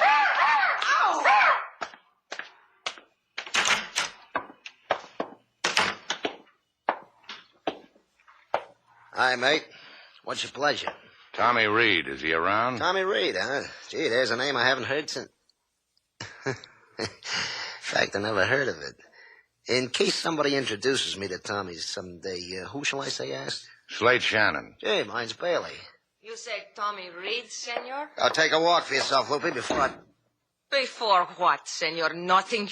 One of these days, you're going to get too close with that knife, baby. Yeah. Let me pull it out of the table for you, Loopy. Here. Gracias. One day I kill this man in the throat. Yeah, that's an opening conversation if ever I heard one. Let's sit down. Now, what about Tommy Reed, Loopy? Don't talk to him. Away. Get away from here before I do the thing of the knife. I am clever with men. No, Senor Slate Shannon? A regular genius. Why you want this, Tommy? I don't want him. His wife wants him. He will not go back to her. Where is he? Try on Avenue Robles, numero 64. All right. Adios, Loopy. Slate. Hey, Slate. Oh. She cannot... Watch her, Slate. She's got a knife. She always does. Come on, put it down, Loopy. Put it down. I will prepare. I will show you what... Just drop the knife. Ah. Just take it easy. Sailor doesn't want anything from you. Take her out of here.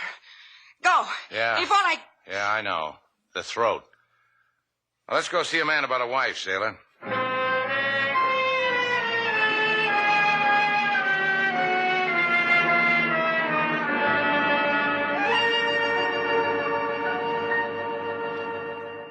You came through all this, Bailey? Loopy? I almost didn't make it with Loopy. Classic, isn't she? You came to my room through all this just to ask me to go back to my adoring wife, Janice of the safety deposit boxes? You going back to her, Tommy? The light's good in San Vicente. I've never done better sketches in my life. That Loopy's quite a sketch, too. Have you ever done one called Loopy Without Knife? I have. Either way, it's more exciting than Janice and the Jodhpur set. I've been sitting here studying you, Shannon. It's good here in San Vicente. Why don't you stick around? Don't tempt me, kid. You said the right thing, Slate. I could take up this knife dodge, too, if you ever tried to walk away from me. No dice, huh, Tommy? No dice. Just tell Janice to keep the money coming. It'll keep a warm spot glowing in my heart for her. You just went and spoiled it, Tommy. Come on, Slate. Let's go break a woman's heart. Sometimes you're real good at that.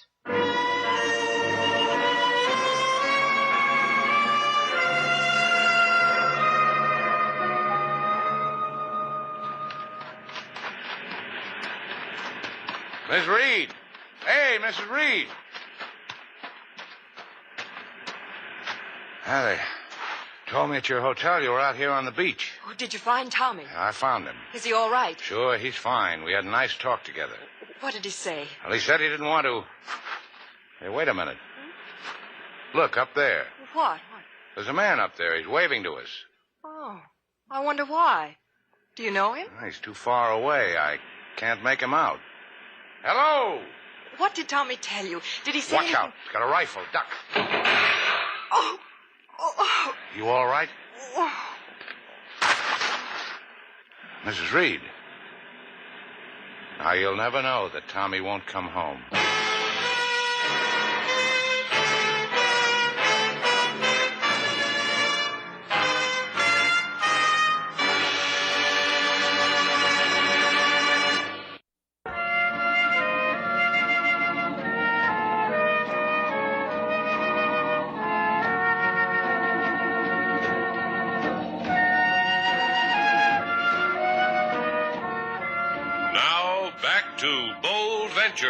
Our stars, Humphrey Bogart and Lauren Bacall, and the second act of our story.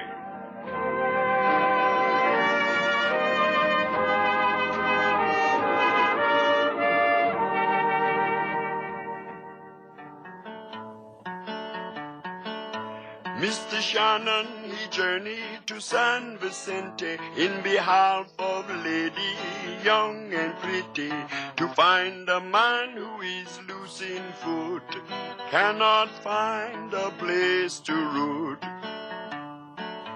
He said to Mr. Shannon, maybe she happier so, Mr. Slate. A woman who must love a man who drifts is a woman who must search the dark places for her heart. Cut it out, King. She's dead. Leave her alone. What's the matter with you, Slate? The man just made a comment, that's all. That's just what I need. Comments. Has anyone here got a good comment on who killed her? Calm down. Forget it, will you? Forget it, will you, she says. What's happened to all the bright answers, Sailor? Don't you think it's important that a woman was shot down? Sure, I think it's important. But to whom, Slate? Your part of it's over. No, I guess it isn't. I ought to know better than to try to keep you out of this. You just won't quit, will you? He won't quit, Miss Sailor. Mr. Slade will... Shannon speaking. Inspector LaSalle on the reverse side, senor. Now, what do you police want now? First, I ask you politely to appear to me at headquarters. Then, having heard you refuse, I warn you I will send 6 policemen after you, each of same having large muscles. Adios, Senor Shannon.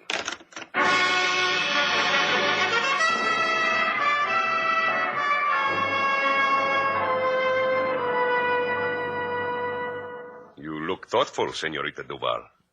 Whenever a girl gets shot for wanting her man back, it makes me stop and think. And you, Senor Shannon, the wrinkles are pensive on your brow. ¿Por qué? Translation, come how? Whenever I get arrested, it brings out the pensive in me, occupational disease. On the table is the question of what you know of the murdered Mrs. Janice Reed. Well, let's see. She was pretty. She was lovely. She came to... Because you wanted her husband back, remember? Yeah. Husband who was involved in a murder here in Havana. I have been poring over the file of the murder. The man Thomas Reed was vindicated. You mind if I pour over your shoulder, LaSalle? What for, Slate? What do you want with the file? My file is your file, senor. A saying we have in the police. Because there is a growing shortage of rope to wear about the neck.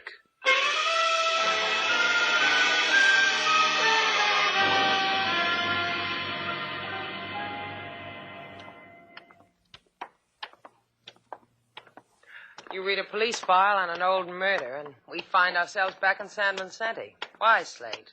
You want to stuff another parrot? Well, we found out a lot of things in that file. All we have to do now is prove them. Why not just give it to LaSalle? Things like this keep him in tacos and tortillas. A woman gets killed walking at my side. It makes an empty feeling. I want to get rid of it. Any objections? That's what I live for you to get rid of an empty feeling.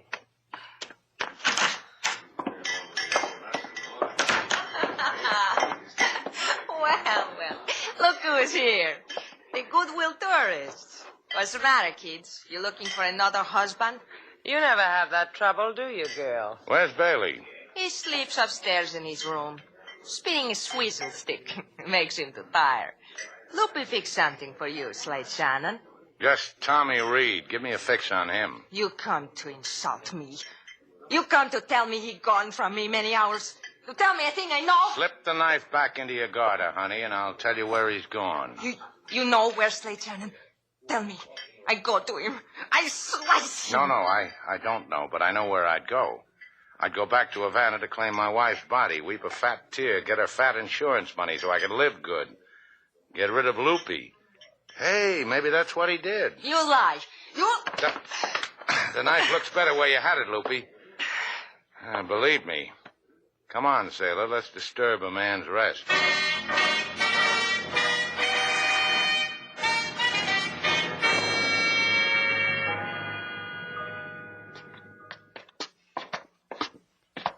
Now, you understand what you have to do, sailor. Just go into Bailey's room, get him to admit it. How do I do that? Girl with your talents, sailor, your eyes, your lips, the dashing way you wear a fellow's dungarees, you can't think of something? I'm scared, Slate. You think he'll notice my trembling legs? Yeah, that's what I'm counting on. Go on in, sailor. If you need me, just whisper. I'll hear it. Don't knock. Just walk in like you were a dream come to roost. Or I could lay an egg. Why, Mr. Bailey, fancy meeting you here. Now, take it easy, Shannon. She'll be all right. It's the only way. How else could you... Huh? A Loopy. I have thought about what you say to me, Slate Shannon. About the man you call Tommy. Come with me. I give you proof of this thing you must prove. I'll do it my own way if you don't mind, Loopy. I do not mind. But this knife at your stomach, she mind. Sailor's going to miss me. Knives. A man just has to grow fond of you, doesn't he, Loopy?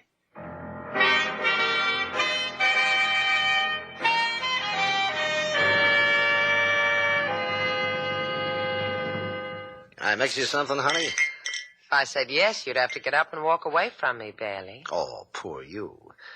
You're lying through your teeth, aren't you, hon? A lie with syrup on top. Let me taste. Yeah, come here, let me taste. Why, Jack, how you do carry on. Oh. Just relax. I want to talk to you. Talk? You flipped, honey? Listen to me. You don't have a big secret anymore. Slate Shannon knows all about you. About what happened in that cafe in Havana a while back. He knows the real Tommy Reed's been dead since then. What else does he know? He's seen your buddy's sketch. He's figured your buddy's been forging letters to Mrs. Reed. So now? Shannon checked the police files, and he's figured there's only one way this thing makes sense. Ross fooled the cops and Tommy's wife by switching identification at the time of the murder. So now? Tommy Reed's been dead all the while. And now Mrs. Reed's dead. You've got a good aim, Bailey. I've got aces and spades in. I got you. I can shoot my mouth off all night. Nothing happens to me because where I go, you go. Sure, I killed it. You know why? Slate! Slate, he admitted it. Slate, where are you? Expecting Shannon, huh? Oh, look at me, all a Twitter. Come back in, Mr. Val. You'll die in the doorway.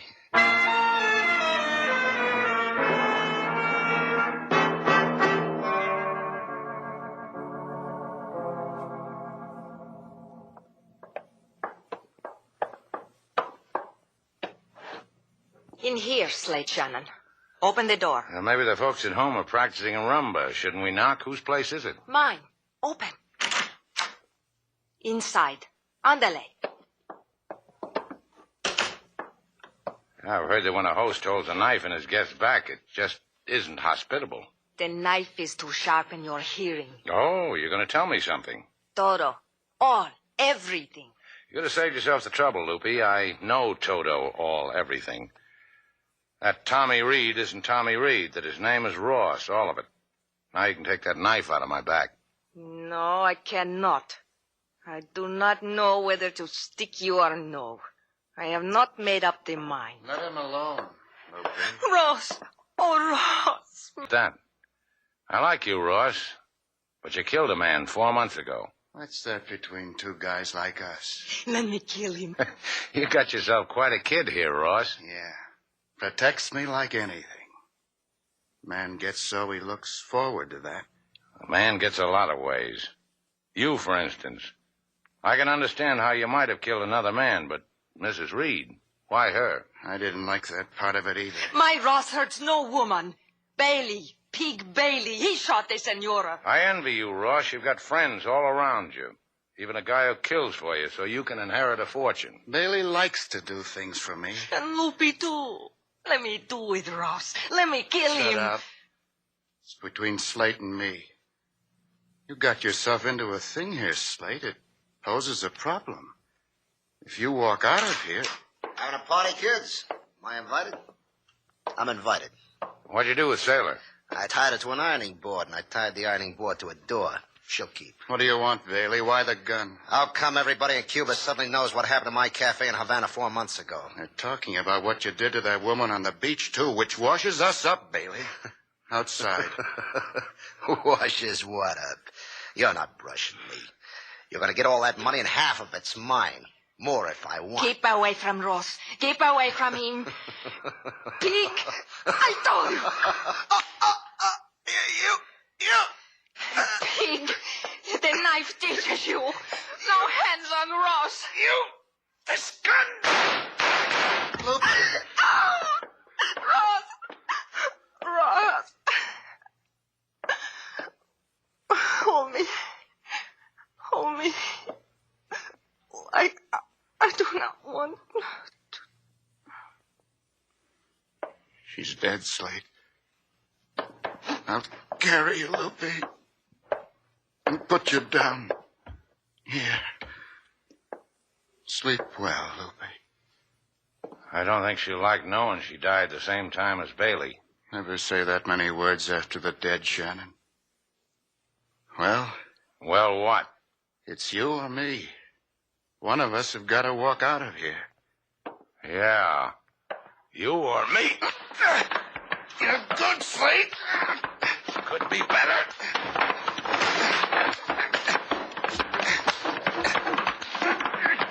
Goodbye, Ross.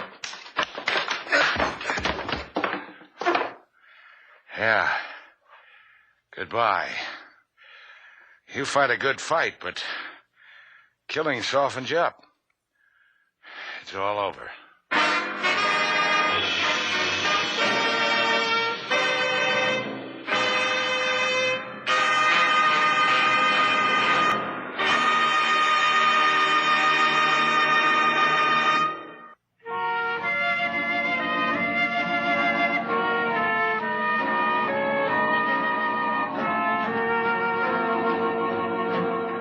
Sailor, What do you want? stand there a minute. What for? Well, just stand there, that's all. Like this?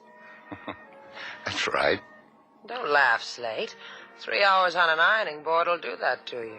This is the first time I've ever seen you with a crease in your jeans. Golly, you're a funny fellow. Come here. You come here. It hurts when I walk. All right.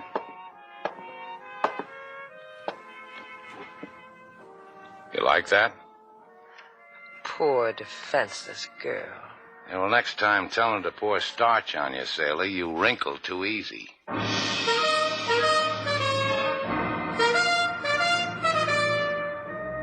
And so our two stars, Humphrey Bogart and Lauren Bacall, have brought to a close our latest bold venture story.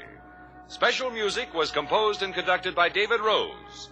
May we invite you to listen again next week at this time for another exciting adventure starring Humphrey Bogart and Lauren Bacall together in Bold Venture.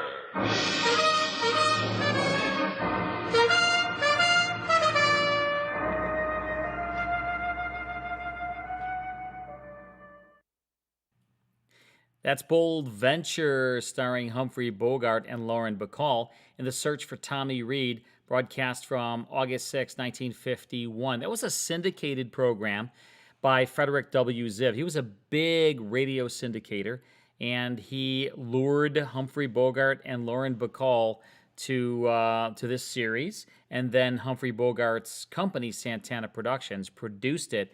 It was on hundreds and hundreds of radio stations. It wasn't on a network like ABC or CBS or Mutual. It was syndicated. They actually sent 16-inch transcription discs, about as big as this table, almost as big as this table. They would send them to radio stations, two sides, so they'd play half of it, and then they'd have another platter playing the second side. And I mean, that's how they did it back in those days. And that's one of the reasons why we have a lot of these shows, is because many of these radio shows were put on 16-inch transcription discs and sent all over the nation. And a lot of them were sent overseas, too, to entertain our troops fighting during World War II. Little history on the classic radio shows.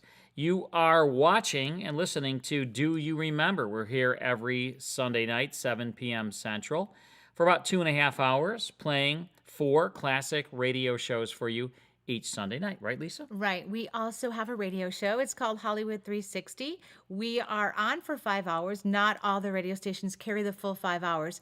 If you are interested in hearing the full 5 hours of our radio show, we have a podcast. How do you like that? Yep. That's an audio podcast of our radio show, just to clarify. And if you're interested in checking that out, It's very different than what we do here. We do play classic radio, but we have segments each hour. That's why it's called Hollywood 360. We have trivia and movie reviews and history of songs, and we do celebrity interviews. We do TV show themes. Yep. Games, beat the host, movies, Yep. all sorts of great stuff. So it's sort of Hollywood 360. Get it? So if you is that what it is? If you'd like to check that out, Yeah. we would love that. Just go to our website at Hollywood360radio.com.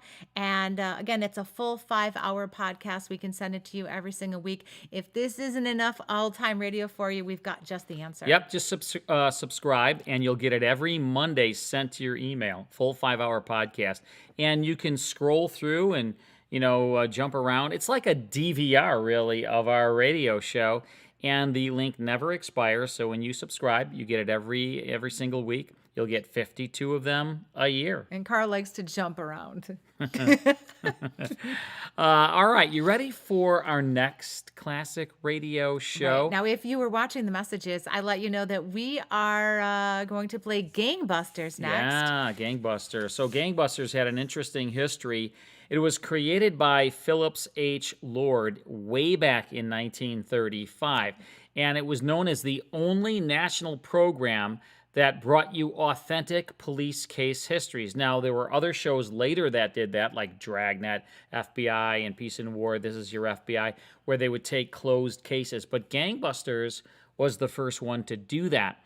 And they dramatized closed cases with the FBI's full blessing. And you know who ran the FBI back then? J. Edgar Hoover. So the producer, Phillips H. Lord, had to get the blessing of J. Edgar Hoover, and he did. And the reason why is because on this series, they really made the bad guys look like bad guys, and they made all the good guys look like super good. Yes, like Superman, like good guys. So J. Edgar Hoover liked the way that Phillips H. Lord shined a light on the FBI, and that's why they were able to do this.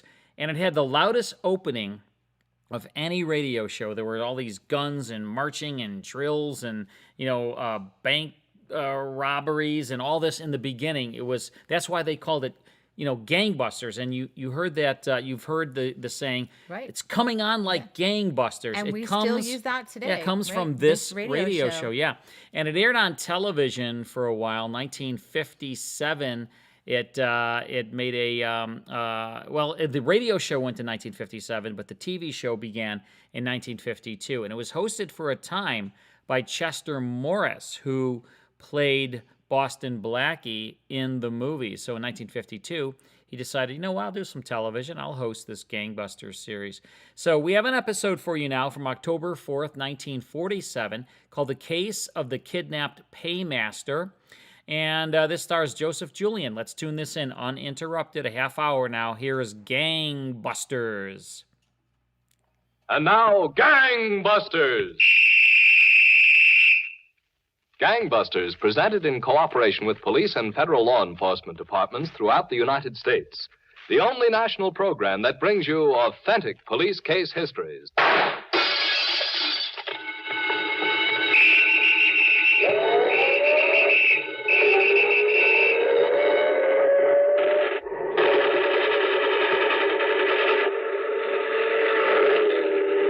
Now to Gangbusters and facts that show the operation of our law enforcement officials in their war against the underworld. Gangbusters has asked the Honorable Saul S. Sherrison, Assistant United States Attorney for the Southern District of New York, to narrate tonight's case. The inside facts in the case of the kidnapped Paymaster. Mr. Sherrison, before you begin, I think the Gangbusters audience would like to know that you brought to the studio a man who played a very important part in tonight's case. That's right, Don Gardner. He's right over there, and we'll hear from him later. Right now, I think we ought to get on with the report. All right, Mr. Sherrison. The main events in this case occurred right here in New York City. Isn't that right? In the section of New York City known as the Bronx. Almost a year ago, Don, on a Saturday afternoon, the stores in the Fordham Road district were crowded with shoppers. At one particular shoe store, a young woman customer was trying to get fitted, while her companion sat next to her. The trouble clerk was on his way with still another pair of shoes to show his hard-to-please customer. Just look what he's bringing over this time. For crying out loud, Terry, you're going to buy a pair of shoes, or aren't you? If I see something that's chic, yeah. Here, madam, is a style that's very smart. Pumps, I asked you for. Do these look like pumps? Well, as I told you, madam, pumps have gone out. They're not wearing pumps this year. If the lady wants pumps, get her pumps. Yeah, get me pumps. Well, I'll take one more look. Excuse me, please. I'll be right back. How do you like the nerve of him, huh? You're not exactly the easiest one in the world to please. If I want pumps, Mac, I want pumps. That's the price you've got to pay for keeping me slaving away in that shop. Look, Terry, I don't want to hear no more about it. You stay on the job there until the time is right. And when's the time going to be right? Meanwhile, I'm breaking my back running a drill press at $40 a week. Who needs it? You'll keep running that drill press until I'm set. I need another guy or two. Who are you looking for, Dillinger? Shut up. Ain't 4 months long enough to find somebody? I wish you'd get your shoes and get out of here. Well, let me take my time, Mac. I'm the one that's got to wear 'em, and I... Oh. Well, how do you like that? What? Here comes that Charlie McCarthy of yours. Bud? Where? He's coming. He found you in Times Square on New Year's Eve. Hiya, Terry. Mac. I said you went shopping. Did you come to carry the bundles? What do you want, Bud? I had to see you, boss. I'm in a little jam. A cop or a dame? Lay off, will you, Terry? What kind of a jam? Where's that monkey with the pumps? I need about $300 quick. $300? Well, $280 to be exact. Must be a dame. Crying out loud, why? I owe it to a guy. Stall him. You can give him to him after we pull off the big deal. Heck, I gotta pay him off tonight. If I don't pay him, I'll get my head beat in. Who's got this dough coming anyway? Johnny J. Johnny J? Yeah. Don't you have no more sense than to borrow dough from a rotten loan shark? I needed it. The horses out at Belmont were hungry. So what? How much did you borrow? 2 bills. What's the 80 for? That's interest. Interest? Only 5% a week. Hey, you idiot. Where do you have to meet that cigar-smoking chiseler? Oh, at some bar. Tonight. Okay, he'll be met by the two of us. Where's that guy with my pumps? You don't need any shoes. Let's get out of here. Hey, wait a Come minute. on, let's get out of this joint before I run you out in your bare feet. Okay, but why get sore at me? I didn't borrow no dough from Johnny J. Let's go. Wait, said let's go. I'm coming. Don't rush me.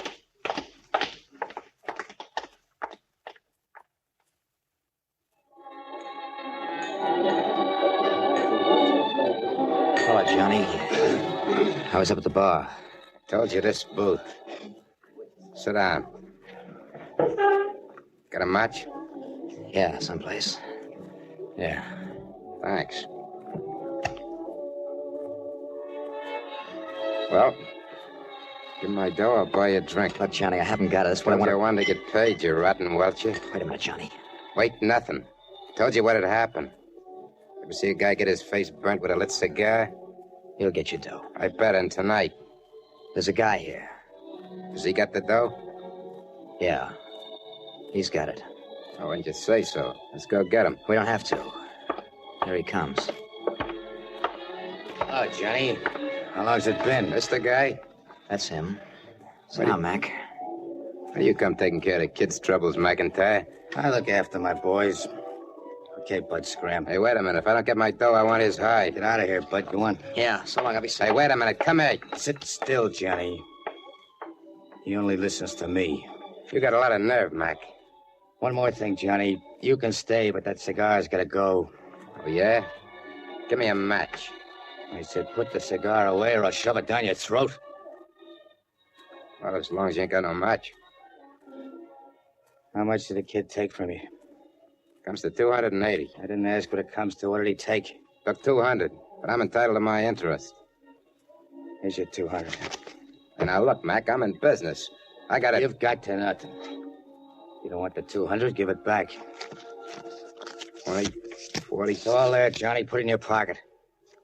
Yeah, I guess it is. What do you have to drink? Nothing. I'll see you again sometime. Hey, Mac. What? Don't get the wrong idea about me. I'm still as tough as I used to be. Be as tough as you like? I'm a 3-time loser, Mac. Once more, they put me away for good. I don't want that. But remember, I can only be pushed so far. Johnny, have you got any idea why I laid out 2 bills to get this Bud out of soak? Didn't think it was out of the goodness of your heart. He's got a trick, Johnny. He can take the door lock right off a car without leaving a scratch. So, what do you want me to give him, a medal? We take it to a guy, and an hour later, we got a key that fits the ignition and the door. Sweet. Awful sweet, but it takes too many cars to build up a nice score. I want it quicker. And I'm gonna get it quicker. Huh? Johnny, I got a deal in the works that I'll have to have a bushel basket to carry away the dough. I'd have throw the book at me this time, Mac. Told you I was a 3-time loser. I'm not interested in anything except staying out in the street. This'll be as soft as frozen custard. Worth it? Can you count up to 100,000? I tried hard enough. Want to hear about it? Can't put me back in for listening. This is a big foundry over in Jersey. I planted my girl in there. The payroll runs 50 to 100 grand every week. They pay off in cash. Payroll's got guts, Mac. Bigger they are, the more guts they got. Look, I've had my girl in that shop for 4 months. I know that place inside and out. Thursday nights, the payroll lays in the safe with nobody around but an old creepy watchman. What about the safe? I don't think that'd be so creepy. That's where the gimmick comes in. The Paymaster lives right here in the Bronx. We grab him at his house, take him back to Jersey. He opens up the safe. That's all there is to it. It's gonna take a lot of doing. For a lot of dough, I can stand a lot of doing. Okay, Mac, figure me in it. Didn't you ask me for a match before? Yeah, I did. Here. Go ahead. Light up that big black cigar. I love them. Thanks. Hey, waiter, another round of drinks here. Make it snappy.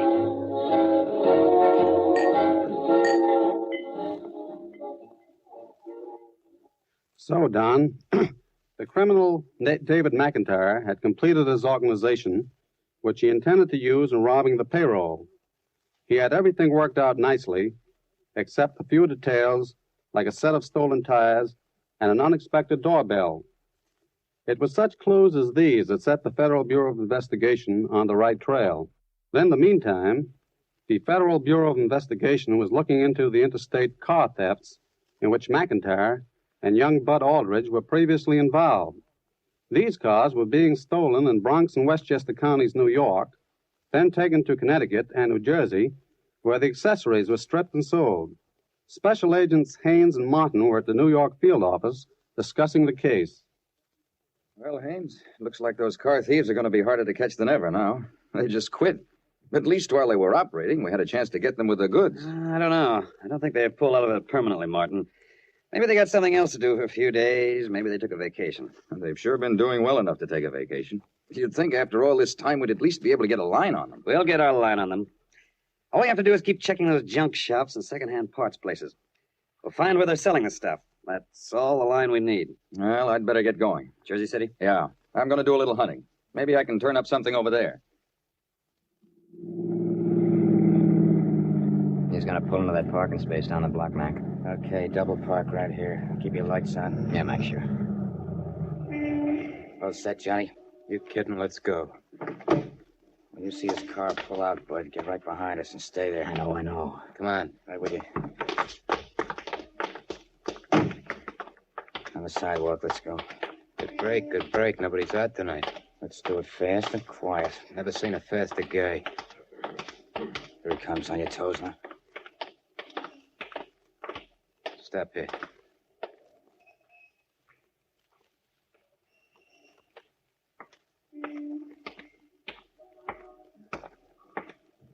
Pardon me, mister. Yes? Got a match? Yes, I think so. Those cigars of his keep going out. He runs himself and everybody else out of matches. Oh, some cigars are like that. Keep your hands at your sides and don't move. Hey. Now, walk back to your car. Listen, here you... Walk, he said. Okay, but be careful with that gun. Reach in your pocket and give me the keys to your car. All right. Well, what do you want from me? I don't carry much money. Just give me the car keys. Yeah. Here they are. Here you are, pal. Open up. Get in, Siegel. Where are you taking me? What do you think? Get in. Oh, please. Go on, get in. In back. Okay, in back. Climb it back with him, pal. Right.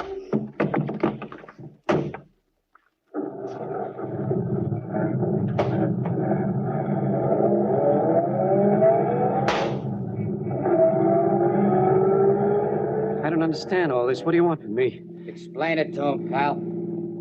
You're going back to your office. You're going to open that safe and you're going to hand over tomorrow's payroll. Just like that.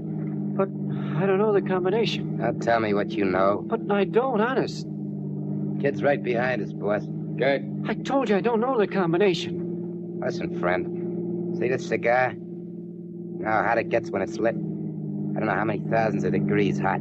Please let me out. Anyway, it gets awful hot. You open that safe or you get the end of the cigar right in your eye. Let me out. I want to get out, please. Shut him up. I can't open the safe. Shut up. I can't. Okay, wise guy. Stay shut. Don't knock him out, not yet. I want him sitting up when we cross the bridge. Okay. No sense getting those cops at the toll gate suspicious. Keep him up and keep him quiet. We can give him a treatment later if we have to.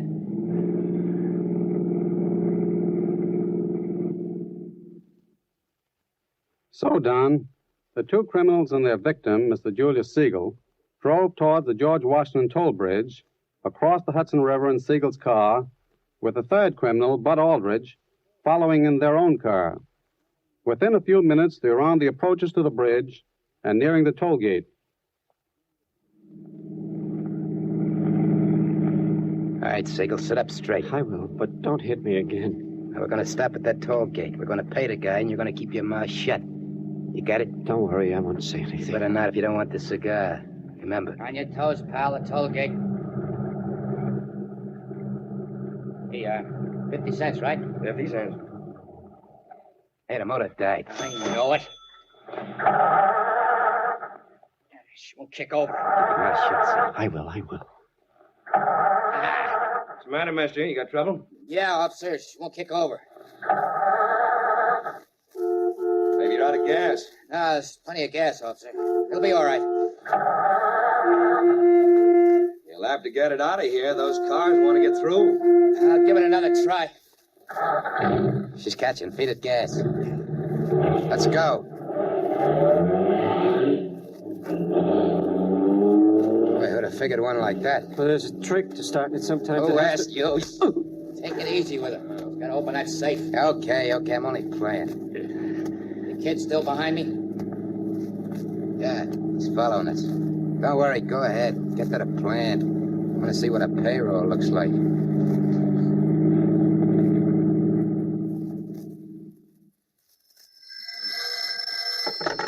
Special Agent Haynes. This is Martin. I'm glad I caught you at the office. Yes, I had to finish up something. What's up, Martin? I found a fence over here in Jersey City, Haynes. I think he's the one who's been buying the accessories of those stolen Bronx and Westchester cars. Huh? What does he have to say? Nothing, that's the point. We found 2 radios and 3 sets of tires. He says he bought them in good faith. Says he doesn't know the fellows who sold them. Well, what's the name of this fence? Denver. Joe Denver. He's got a long record for receiving, never a conviction. All right. How about bring him into New York? I'd like to talk to him. Right. We'll be there in an hour. Oh, and say, Haynes, will you call up my wife? Tell her I won't be home tonight. But I'm telling you, I don't know the combination. Did you hear him, boss? He says he don't know the combination. I heard him. We know different. We know you open that safe every morning and close it every night. That's not true. Honest, it isn't. Oh, it ain't true, huh? Hey, boss, give me a match. Why don't you carry your own matches? I'm driving. Catch. Thanks. Make it snappy. The plant's in the next block. What are you going to do? Hey, I'm going to light my cigar, that's all. Just light my cigar. Good cigar, ain't it? I wouldn't know. Told you how hot they get. Now you gonna open that safe? You wouldn't like it in the eye, would you? Okay. I'll open the safe. Now you're acting smart. What do you care? It's not your dough, wise guy. Okay, hold on. We're turning in. There's a kid right behind us. Good. Now sit up, Siegel. Do like we tell you, you won't get hurt. Bad. All right. I'll do anything. Come on, let's go. Okay, Siegel. Move. Go on, get out. All right, I'm going. Here's the kid. All right, Siegel. Walk right up to the office door, just like you worked here. Which he does. Get going. Yeah, I thought you were goners on the bridge. Shut up and do your job. All right, I'll get excited. Here's your keys, Siegel. We'll open up the front door. But what? Move. Go on, move. You're gonna open up that front door to the office and walk right to the safe, understand? But if I open the door, the burglar alarm will ring. What's this, another store like the combination? No, I'm telling the truth. The burglar alarm will ring. You're lying, Siegel. There's no alarm on that door. I know. Listen, do you think we ought to take the chance? There's no alarm on that door. He just wants to wise up the watchman. Let me tell you something, Siegel. I know this place inside and out. I know how we'll handle that watchman once we're inside. Now, open up the door. But look. The cigar. Okay. Quick now. Holy, the joint's bugged. He was right. Get him in the car fast. Come on, get to the car. Get to the car. All right, I'm going.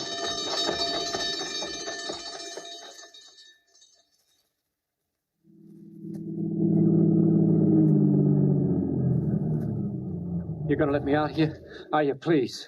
Yes, Siegel, we're gonna let you out. See what he's got on him. You ought to get something out of this job.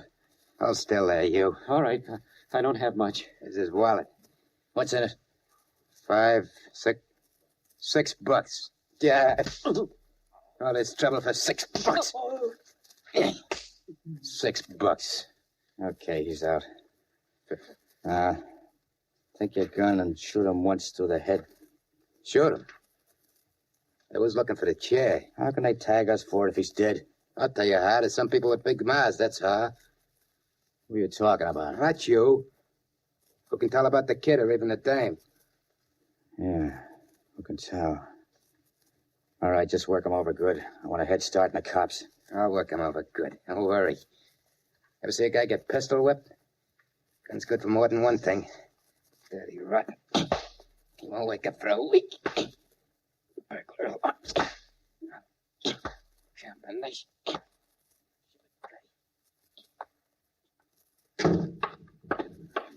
I just sent Joe Denver back to the detention cell, Haynes. We'll file charges in the morning, huh? First thing. You know, Martin, I never seen it fail. When these guys think you got something on them, they'll sing their heads off looking for a break. What a business.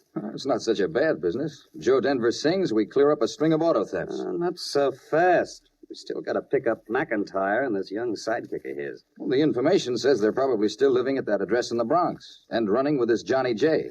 They oughtn't to be so hard to trace from there. We'll see about that. Oh, excuse me. Sure. Hello, Special Agent Haynes. Haynes, this Crawford over at the Richfield, New Jersey police. Oh, yes, Crawford. How are you? We've got the victim of a robbery up here. Huh? They held him up in front of his home in the Bronx and brought him over here to Jersey to open up the safe. That's kidnapping. Yeah, they carried him over the state line. That makes it your beef, doesn't it? It sure does. The Lindbergh law. What have you got to go on, Crawford? Well, the victim, Siegel, got the license number of their car, but that's not going to be much help. It was stolen last week in Westchester County. Westchester, wow. Tie in with anything? It could. We're working on a Westchester case right now. Stolen cars. Where is this victim? He's still here at our station. Doctor says he can go home after he rests up a bit. Well, keep him there a while. We'll be right over. Okay, I'll be looking for you. So long. What is it, Haynes? Come on, Martin. We're going over to Jersey. I'll tell you all about it on the way. I'm ready. Oh, you don't happen to have a picture of McIntyre on you, do you? Yes, I do. Good. Let's go.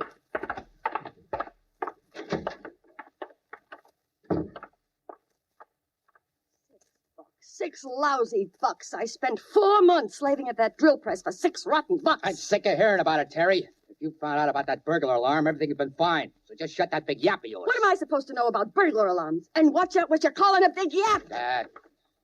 Bud. Oh, kid brains himself. Come on in, Bud. Gotta pick up them cars and have a bit of moving, Mac. It's a long drive. I see the small-time stuff's good enough for you now. If you ask me, it was always good enough. You're looking for a crack on the head, Terry. Yeah, from who? Let's go, Bud. Sure, it'll be ready in an hour. If you think I'm going back to work on that drill press, you've got another thing coming. Who's asking you to go back? Do what you like. $6. $6 lousy bucks. Come here, Terry. Why? Come here, I said. I want to kiss you goodbye. No, stop it. Now get your guns packed and get out of here. Come on, Bud.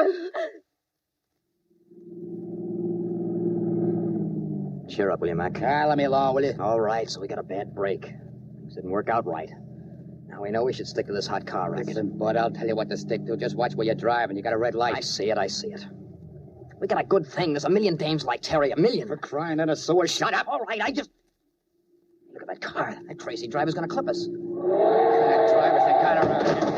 Hey, Mac. What? Maybe it's cops. Cops? What cops? Come on, let's give him a piece of our mind. All right, if you say so. What's the matter? Don't you guys know how to drive? All right, get him up, you two. FBI. Not me, you know it. You better just keeping your hands up. What's the idea? We ain't done nothing. We've got a warrant charging you with kidnapping. Kidnapping? Yes, you should always stop to think of the state line. Come on. Your friend Johnny J's been keeping a cell warm for you. He wants company. Okay, I'm going. You don't have to push. That, Don, was how the arrest was made. David McIntyre and Johnny J were sentenced to 20 years each, and Bud Aldridge was given 6 years. They are now serving their terms at various federal penitentiaries for abducting Mr. Julius Siegel and carrying him across the state line. Well, Mr. Siegel certainly had a rough time of it. You know, Don, that for every crime there must be a victim as well as a criminal. And I brought Mr. Siegel to the studio tonight. Well, so I see, Mr. Sherrison. He had an experience that any one of us may be called on to face any day. Well, we're glad to have you on Gangbusters, Mr. Siegel. I'm glad to be here, Don, but I must say that in all my years of listening to Gangbusters, I never dreamed that one day I'd be a part of your program. And a very important part, too. I suppose that all of us think of crimes like kidnapping in terms of someone else. It must have been some sensation when you realized that this time you were the victim. Well, Don, from the first I knew those boys meant business.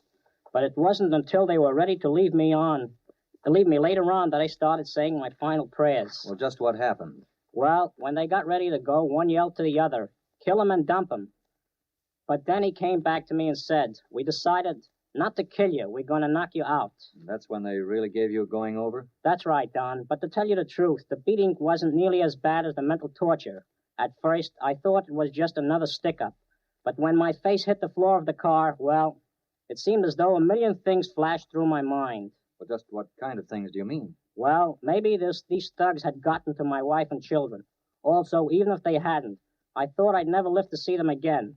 And then there was that one voice that kept yelling, "If he opens his mouth, kill him." I can still hear it to this day. Well, that certainly must have been a grueling experience. Believe me, Don, it was. All I can say is, it's great to be alive. Well, thank you, Mr. Julius Siegel, and you, Mr. Saul S. Sherrison, for coming here tonight and being our guests on Gangbusters.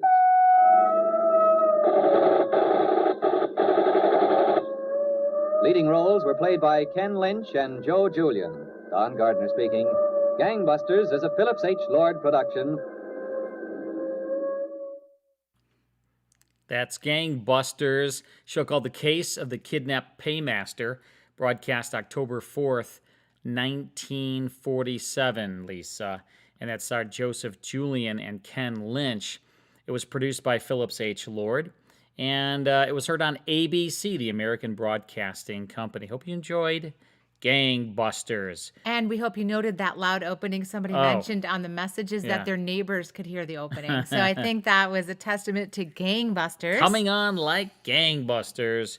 That was like part of the American, lexicon back then. I still use that phrase. Gangbusters? I do. Really? I've used it always without even realizing. People would look at you like, what? Gangbusters? Well, that's what people do anyway, so I'm used to it anyways. Yeah, well, we have a lot of fun here on Sunday nights playing these classic radio shows for you on Do You Remember? So mark your calendar for next Sunday. Are you going to be here?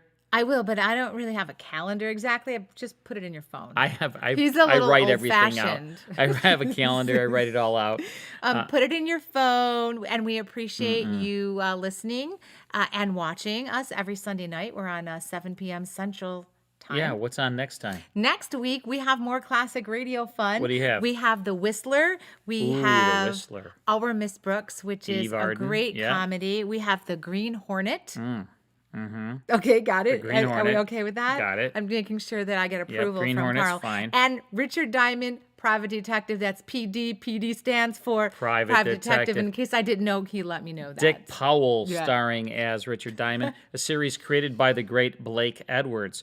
So good lineup next Sunday. Make sure you check it out and learn more about our radio show, Hollywood 360, by going to our website, Hollywood360radio.com.